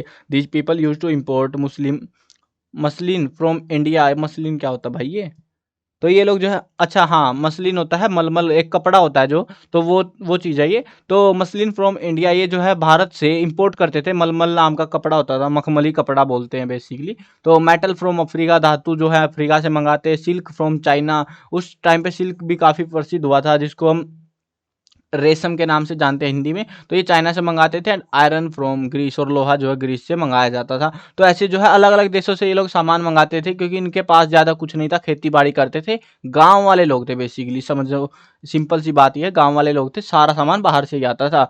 अब अगली है हमारे पास सोशल लाइफ। अब the basic foundation of social life of Rome was the family, परिवार ही सब कुछ है, खुश रहो, परिवार के साथ जिंदगी मस्त जियो और मर जाओ, बस यही जिंदगी का मोटिव था इनका। फैमिली जी सब कुछ होती थी, फैमिली जो आज भी है भाई, मतलब परिवार ही सब कुछ होता है ना, परिवार के बिना तुम कर क्या रहे हो, किसके लिए कर रहे हो, ये होता है ना। तो आपने भी कभी सुना होगा ये डायलॉग वगैरह, तो बेसिक सी बात है भाई, अगर लाइफ में कुछ कर रहे हो तो किसी के लिए तो कर रहे हो, कोई तो मोटिव रहता है। बेसिकली लोगों का मोटिव क्या रहता है, फैमिली, ठीक है, तो फैमिली के लिए कर रहे हैं भैया हम, तो बिना फैमिली के वो ज़्यादा काम भी नहीं करने वाले फिर। तो फैमिलीज वर यूनाइटेड, उस समय परिवार इकट्ठे होते थे, बहुत बड़े बड़े परिवार हो जाते थे। The member of family had to obey the order of the head, और परिवार का जो मुखिया होता था, जो बड़ा बुजुर्ग कह लो या मुखिया हेड होता था जो परिवार का, तो उसका सबको जो है ऑर्डर मानना पड़ता था, जो बात वो कहता था उसको वो फॉलो करनी रहती थी। रिलीजियस लाइफ, अब रिलीजियस लाइफ का मतलब है धर्म, देवी देवता, भगवान, उन्हीं की बातें करेंगे। The people of Rome believed more in the worship of spirit than in the god of nature, ये लोग जो है अलग स्वैग में चल रहे थे। इन लोगों को जो है ना, ये लोग बता रहे हैं कि they believed more in the worship of spirit, आत्माओं में, आत्मा स्पिरिट होती है आत्माएं, तो आत्माओं में ज्यादा यकीन करते थे than in god of nature, जो भगवान है, प्रकृति के भगवान है ना, उनकी अपेक्षा ये जो है ऐसी चीजों में यकीन करते थे, आत्मा नामक भगवानों में बिलीव करते थे। Their god were as follows, उनके कुछ ऐसे भगवान थे, Jupiter god of peace, Mars god of war, Venus god of love, Vesta god of fire, Apollo god of music and art. लेकिन आप एक चीज ऑब्जर्व करोगे यहाँ पे, ये सारी जो है नेचुरल चीजें नहीं है। देखो लव मिलना है, आप करोगे तो मिलेगा, नहीं मिलेगा तो नहीं मिलेगा। फायर है, अपने आप नहीं कुछ होने वाला, तुमको जलानी पड़ेगी। सारी वो चीजें थी जिनसे कुछ मैजिकल हो सकता है। यहाँ पे ऐसे सन, मून, अर्थ, स्काई, ऐसे भगवान इन्होंने नहीं बना रखे थे, ठीक है। चलो आगे बढ़ते हैं, लेट्स ट्राई कुछ फालतू क्वेश्चन है। So the countries associated with the Roman empire on the world map, Roman empire के साथ में जो बाकी कंट्रीज एसोसिएटेड थी वो आपको दिखानी है। ये देख लो तुम, कंट्रीज तो क्या है, मतलब छोटे छोटे आइलैंड से पे बना हुआ था ये। तो ये है हमारा, यहाँ पे दिखा रखा है ना रोमा, तो ये सारा ऐसे ही फैला हुआ था, ये सिविलाइजेशन इतने वास्ट में फैली हुई थी रोमन एम्पायर, मतलब एक्सटेंड होता गया। ये देखो, ये टाइम पीरियड भी ध्यान रखो, इसमें 117 एडी का है, मतलब जब ये सिविलाइजेशन मतलब एक्सटेंड हो चुकी थी, तो उसके बाद का ये मैप है, और इससे आप आइडिया लगा सकते हो कि रोम का कितना बड़ा हो चुका था उस टाइम के दौरान में। छोटे से गांव से निकला हुआ एक इलाका इतना फेमस हो चुका था ये एम्पायर। चलो नेक्स्ट क्वेश्चन है, list the social class of Roman civilization. Social class की लिस्ट बनानी है, ये क्वेश्चन इंपॉर्टेंट हो सकता है, ठीक है ना, ध्यान रखना। बट क्वेश्चन इस स्टाइल में नहीं पूछा जाएगा आपसे। आपसे पूछेंगे what is the difference between the patrician class and plebeian class, या फिर पूछेंगे describe patrician and plebeian classes in the Roman civilization, ठीक है, या फिर पूछेंगे describe the different social classes in Roman civilization. ऐसे अलग अलग टाइप से क्वेश्चन बना सकते हैं, कंफ्यूज नहीं होना है। ये इकलौता ऐसा क्वेश्चन है जो फालतू क्वेश्चन में से इंपॉर्टेंट है, ठीक है, तो इसीलिए मैंने इसको लिख रखा है। सारी चीजें मैं बता रहा था भाई, जो काम की है वो लिखी जाएंगी, ठीक है। In Roman civilization the society was divided into two classes. दो क्लासेस थी, पैट्रिशियन क्लास और दूसरी थी प्लेबियन क्लास। अब patrician class consist of Latin people who were the actual inhabitant of Rome. ये वो लोग थे जो असली निवासी थे रोम के, मतलब एक होता है बाहर से लोग आए और वहां पे आके बस गए, एक होता है वहीं पे पैदा हुए वहीं पे जिंदगी काट रहे हैं, तो ये वो वाले लोग थे, ओरिजिनल लोग थे, उनको कहते थे पैट्रिशियन क्लास, और ये अमीर हुआ करते थे। The second class consisted of the plebeian, और दूसरी क्लास थी plebeian, consisted of the freed slaves, landless and poor people. सारे गरीब लोग, आजाद गुलाम या फिर बिना जमीन के लोग जितने भी थे, कंगाल लोग बेसिकली, वो सारे प्लेबियन क्लास में आते थे। मतलब समझ गए ना, पैट्रिशियन अमीरों की क्लास हुआ करती थी, प्लेबियन गरीबों की। अब पैट्रिशियन में सारे वो लोग थे जो राजा या फिर जो है बड़े अधिकारी रह चुके होंगे प्रोबेबली, क्योंकि जमीनों के अधिकार उन्हीं के पास थे लगभग सारे। तो ये सीन था, ठीक है, ये ध्यान रखना, इंपॉर्टेंट क्वेश्चन है। नेक्स्ट क्वेश्चन देखते हैं, make a list of the Roman deities and compare them with the god and goddess of the contemporary civilization. हमें जो है इनकी लिस्ट बनानी है, रोमन डीटीज की, भगवान देवी देवता जो भी बना पढ़े थे हमने ऑलरेडी अभी थोड़ी देर पहले, like Jupiter god of peace, Mars god of war, Venus god of love, Vesta god of fire, Apollo god of music art etcetera. तो ये कुछ उनके डिटीज थे। The deities of the contemporary civilization are considered in various forms of nature, whereas Roman gods and goddess are were named after celestial bodies. ये कह सकते हो कि सेलेस्टियल बॉडीज के ऊपर जो है इन्होंने ज्यादा नाम रख रखे थे, जैसे जुपिटर एक प्लैनेट है, मार्स, वेन्यूस। और आज के टाइम पे अगर हम देखें तो हमारे भगवान कुछ अलग लेवल के हो गए, मूर्ति पूजा, और ये काफी सारी परंपराएं बदल चुकी है। बट जो भी है ये क्वेश्चन तो है फालतू में, ये हमारे एग्जाम में कभी नहीं आने वाला, ठीक है, ये एक्स्ट्रा क्वेश्चंस में से है वैसे भी। सो ऐसे क्वेश्चंस नहीं आते, बट ये क्वेश्चन, ये वाला क्वेश्चन है कि इस चैप्टर में जो आपको करना है एक्स्ट्रा वाले में से, लेट्स टू डू वालों में से। चलो नेक्स्ट सिविलाइजेशन पे आते हैं, चाइनीज सिविलाइजेशन। ये चाइना के लोग थे, चाइना वाले लोग बड़े खतरनाक थे। चलो ची ची ची ची करते हैं हम भी यहाँ पे, let's recall. Question 1, what were the main feature of the economic, social and religious history of Chinese civilization. यानी कि इनके सारे कुछ भाई शुरू में चालू होते ही पूछ लिया कि ये बता दो हमको, ठीक है। चलो बताना शुरू करते हैं। देखो हमको तीन चीजें बतानी है यहाँ पे, मेन फीचर के किस किस के, इकोनॉमिक के, सोशल के और रिलीजियस के, ठीक है। एक एक पढ़ते हैं, फॉलोइंग फॉलोइंग फॉलोइंग, और उसके बाद है हमारा इकोनॉमिक लाइफ, पहला पॉइंट। ये पॉइंटों में बना के लिखना है, ऐसा मत करना कि पॉइंटों का पता ही नहीं चल रहा कहाँ क्या है, पॉइंट बना के लिखना है properly. Economic life, the people of China use to do agriculture and animal husbandry. ये लोग भी खेती करते थे, जानवर पालते थे। मिलेट, राइस, व्हीट, देखो जनरली आपको व्हीट हर एक सिविलाइजेशन में मिलेगा क्योंकि गेहूं जरूरी था, ठीक है ना। फ्रूट्स के अंदर फ्रूट्स भी कल्टीवेट होते थे यहाँ पे। Other main occupation of the people of China was the silk industry. अभी हम थोड़ी देर पहले इससे प्रीवियस सिविलाइजेशन में पढ़ के आए कि वो जो है सिल्क जो है, वो civilization, Roman civilization silk import करती थी, कहाँ से, चाइना से। तो ये चाइना में सिल्क की काफी बड़ी इंडस्ट्री थी, China was the silk industry. Some people also did fishing business, कुछ लोग मछलियों का धंधा पानी करते थे, बेचते थे, आज भी करते हैं। There were associations of merchant who used to get them tobacco, glass, precious stones from abroad and send Chinese pottery, gun powder and card abroad. तो ये लोग जो है क्या करते थे, ये लोग कुछ सामान वहां से मंगाते थे बाहर से, और कुछ सामान अपने यहाँ पे, मतलब कुछ मंगाते थे, कुछ बाहर भेजते थे। तो ऐसा सीन चलता था, यहाँ पे बता रहे हैं।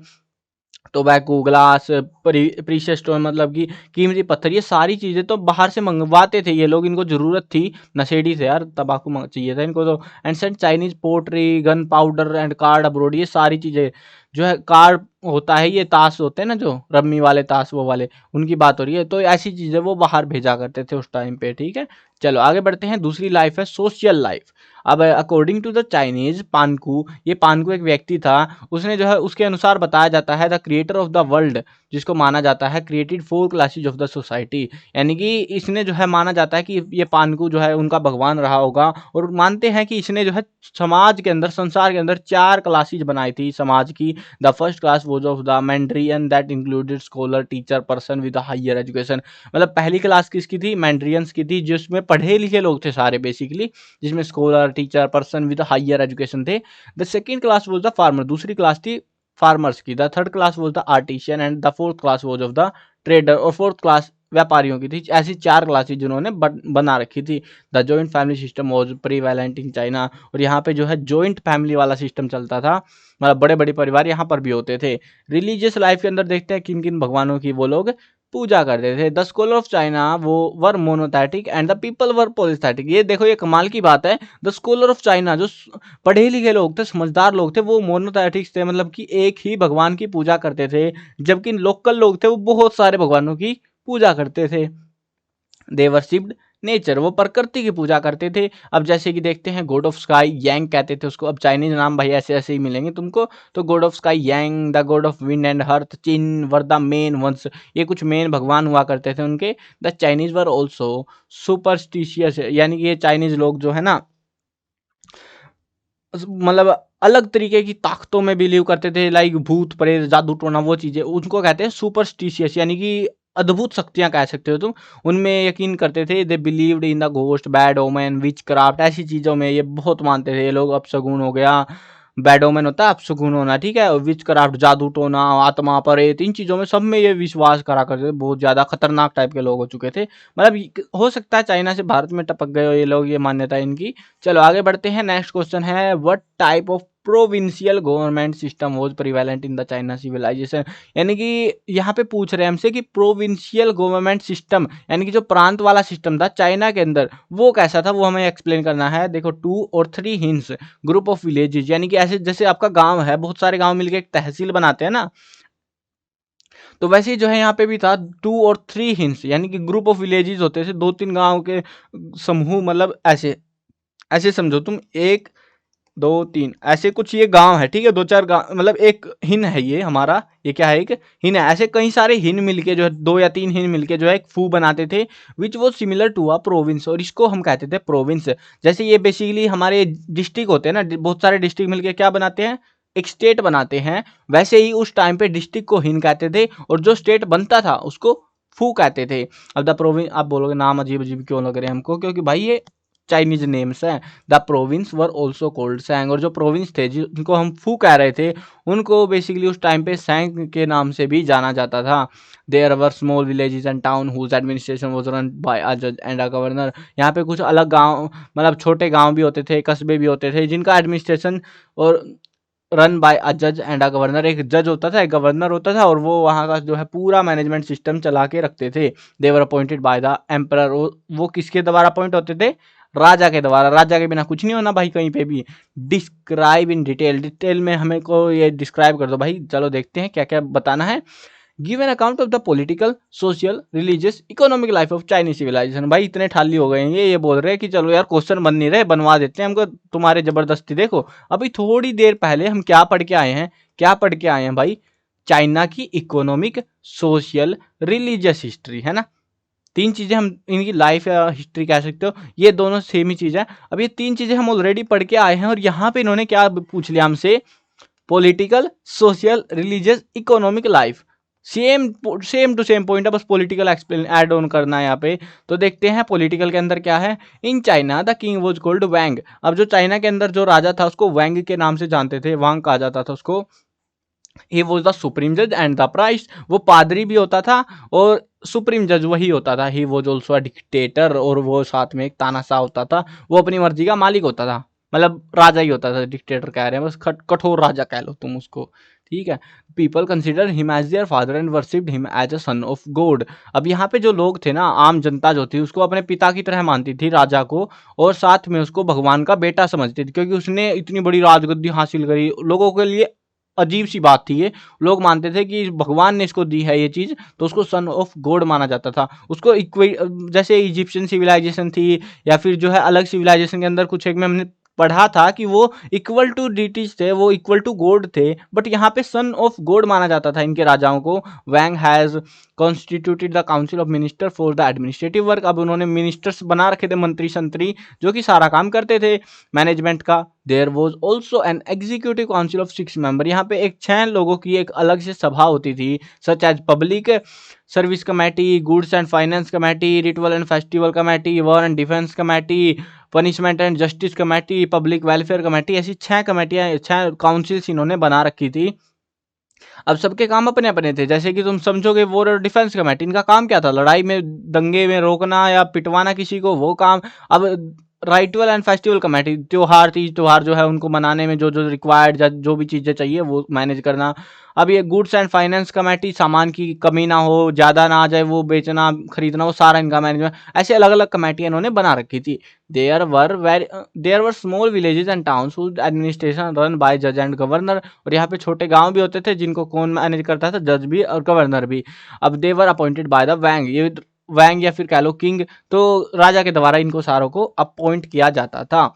अगला जो है वो है हमारे पास सोशल लाइफ, समाज के अंदर क्या था। देखो, according to Pangu the creator of world, वही सेम चीज है, जॉइंट फैमिली और परिवार। ऊपर वाला जो क्वेश्चन था ना, पहला क्वेश्चन हमने पढ़ा था इस सिविलाइजेशन का, सेम टू सेम आपको यहाँ पे भी चिपका देना है।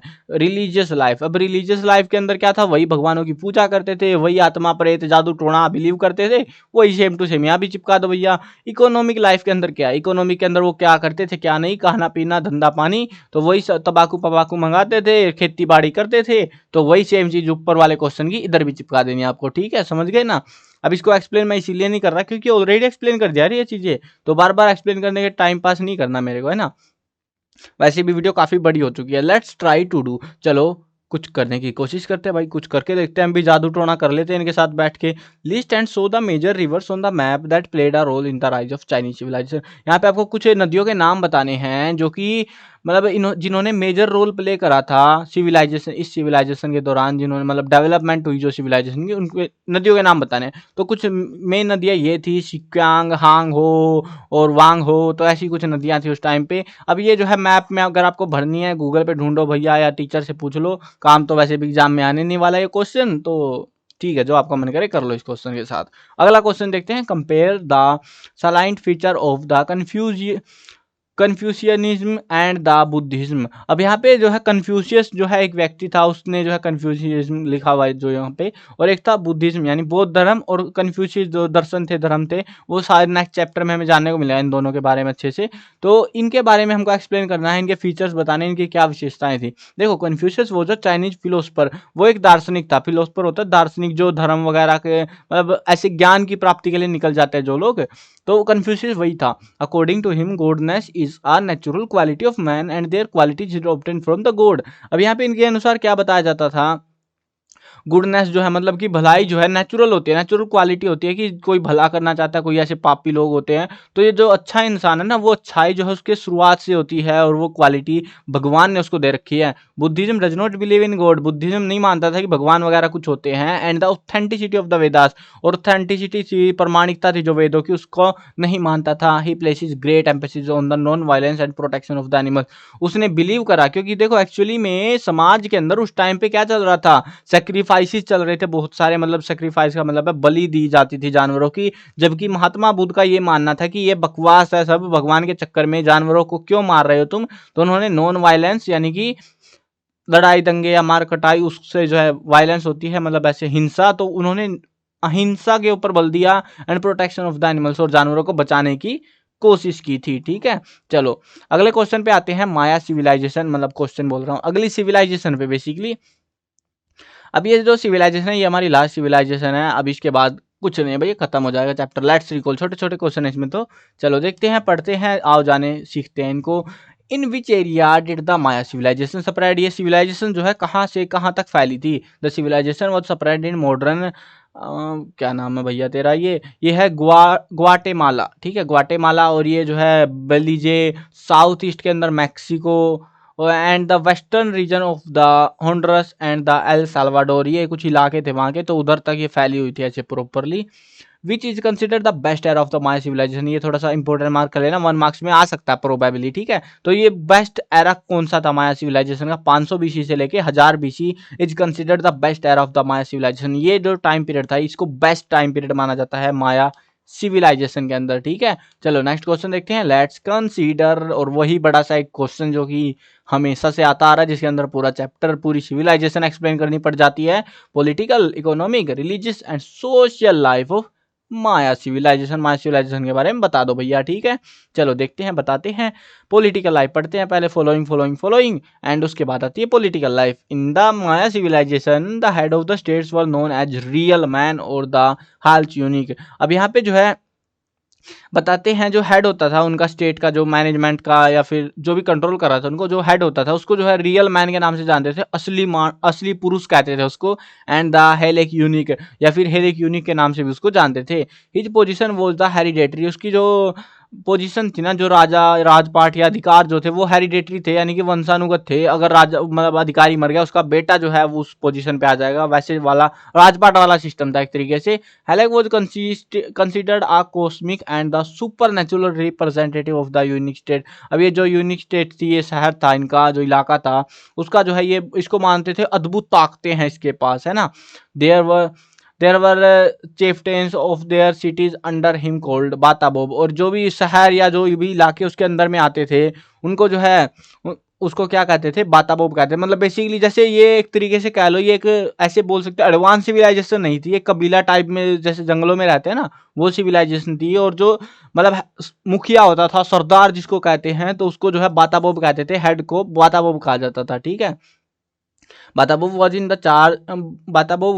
Charge of the overseeing the administration of his city. और वो जो है बाताबोब पूरे जो है इलाके का जो इंचार्ज होता था, वो सारा कुछ मैनेजमेंट, एडमिनिस्ट्रेशन होता है, मैनेजमेंट जो भी कार्य करने हैं सारे मैनेज उसको करने होते थे बाताबोब को। Apart from this there was a city council consisting of the chieftains of the various sub division of the city. उसके अलावा भी जो है काउंसिल बनी होती थी शहर के अंदर, छोटे छोटे ऐसे ग्रुप्स में अलग अलग कार्यों के लिए स्थापित। Batabob also use to lead the army whenever needed. और अगर लड़ाई दंगे हो गए, वैसे तो चाहते नहीं थे हो, लेकिन अगर हो जाते थे तो बाताबोब को जो है लड़ाई में भाग लेना पड़ता था, और उसको जो है सेना का नेतृत्व भी करना पड़ता था, लीड करनी पड़ती थी पूरी आर्मी, ताकि लड़ाई दंगे में भैया मरना थोड़ी ना उनको जान से, तो उस चक्कर में उनको लीड भी करना पड़ता था, ठीक है। चलो आगे बढ़ते हैं इकोनॉमिक लाइफ के अंदर। इकोनॉमिक का मतलब धंधा पानी क्या था, अब समझ रहे हो तुम, आदिवासी लोग क्या करेंगे वो। Their main work of people was agriculture, animal husbandry, वही चीज आनी है। The people use to grow crop like wheat, barley, gram, sugar cane, coconut, ऐसी फसलें ये लोग उगाते थे। And along with this their reared cows and goats, इसके साथ वो गायें और बकरियां पालते थे। In the Maya civilisation the work of making boats, cotton clothes, copper bells, sword and ornaments were the main work of people of Maya civilisation. ये ऐसी कुछ चीजें, हथियार वगैरह थोड़े बहुत, और घंटी वंटी ये बनाते थे, ज्यादा कुछ बनाते भी नहीं थे। रिलीजियस लाइफ देखें तो the images of the deities were made with the sculpted mask and they were worshipped in temples build on platform. वो मंदिरों के अंदर भगवानों की पूजा करते थे, मूर्तियों मास्क से बना रखे थे उन्होंने, और वहां पे वो सारी पूजा करी जाती थी। The ruling class considered the god as their ancestor. और जो रूलिंग क्लास थी उनको जो है बोल सकते हैं कि उनको पूजा करते थे। अब अमीर लोग थे, गरीब लोग थे। अब जो रूलिंग क्लास थी, जो मतलब बाताबोब थे या जो हेड होते थे काउंसिल्स के, वो लोग जो बताते हैं consider god god as their ancestor. वो जो है उनको अपना मतलब ऐसे बोल सकते हो अपने देवी देवता मानते थे, उनके पर्सनल होते थे ऐसे। मतलब अब एग्जाम्पल नहीं है मेरे पास कोई ऐसा पर्सनल देवी देवता टाइप का, तो इनके जो है पर्सनल होते हैं, मतलब जैसे असिस्टेंट होता है ना, पर्सनल असिस्टेंट, वैसे इनके खुद के पर्सनल भगवान हुआ करते थे। Before doing any work sacrifices were made to please the god. अब उन लोगों, उन भगवानों को, उनके पर्सनल भगवानों को खुश करने के लिए वो लोग बलि देते थे। Cities and the state had their own God, शहरों के अपने भगवान थे, राज्यों के अपने भगवान थे, और लीडरों के अपने भगवान थे। भाई सब अपने स्वैग में चल रहे थे, जितना मन करे बना लो जो भगवान मिलना हो।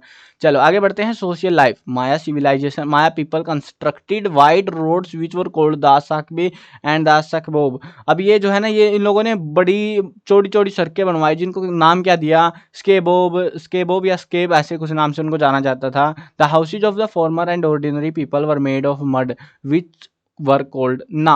अब ये जो हाउसेज ऑफ फार्मर, जो गरीब लोग थे या लोकल लोग जो है, उनके घरों को ना कहते थे, और वो मिट्टी के बने होते थे, मेड ऑफ मड, मिट्टी के बनाए जाते थे, कीचड़ से मिट्टी से बनते थे वो। ऐसे झोपड़ी टाइप का नहीं होता, झोपड़ी बनाई और उसके बाद उसमें जो है ऐसे मिट्टी पोत दी उसमें, तो वो वाला सा सिस्टम था। Wares in the houses of batabo अमीर थे, सरदार थे, तो उनको इज्जत मिलेगी। हेलेक unique and other wealthy people using beautiful cardwood, और ये लोग लकड़ी के घर बनाते थे।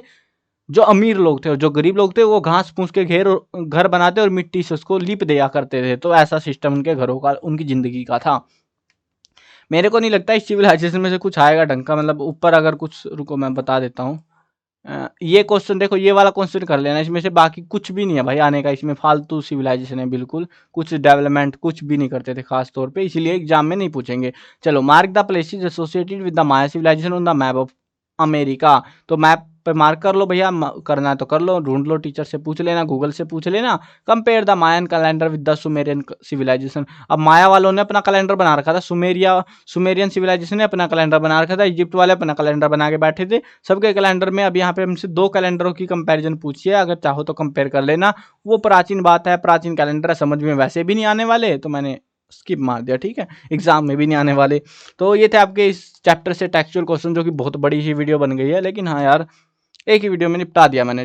चलो ठीक है, खत्म करते हैं वीडियो को। मैं कवर करने वाला हूँ क्लास 1 से लेके 12th तक सभी सब्जेक्ट की वीडियो, हिंदी मीडियम और इंग्लिश मीडियम दोनों में होने वाली है। तो सब्सक्राइब करो, साथ में घंटी दबाओ, ताकि कोई भी अपडेट आए आपको बिल्कुल टाइम से मिल जाए। और हाँ, जिसने वीडियो देखी है ना, कमेंट में ज़रूर बताना कि भैया मैंने लास्ट तक देख लिया है वीडियो को।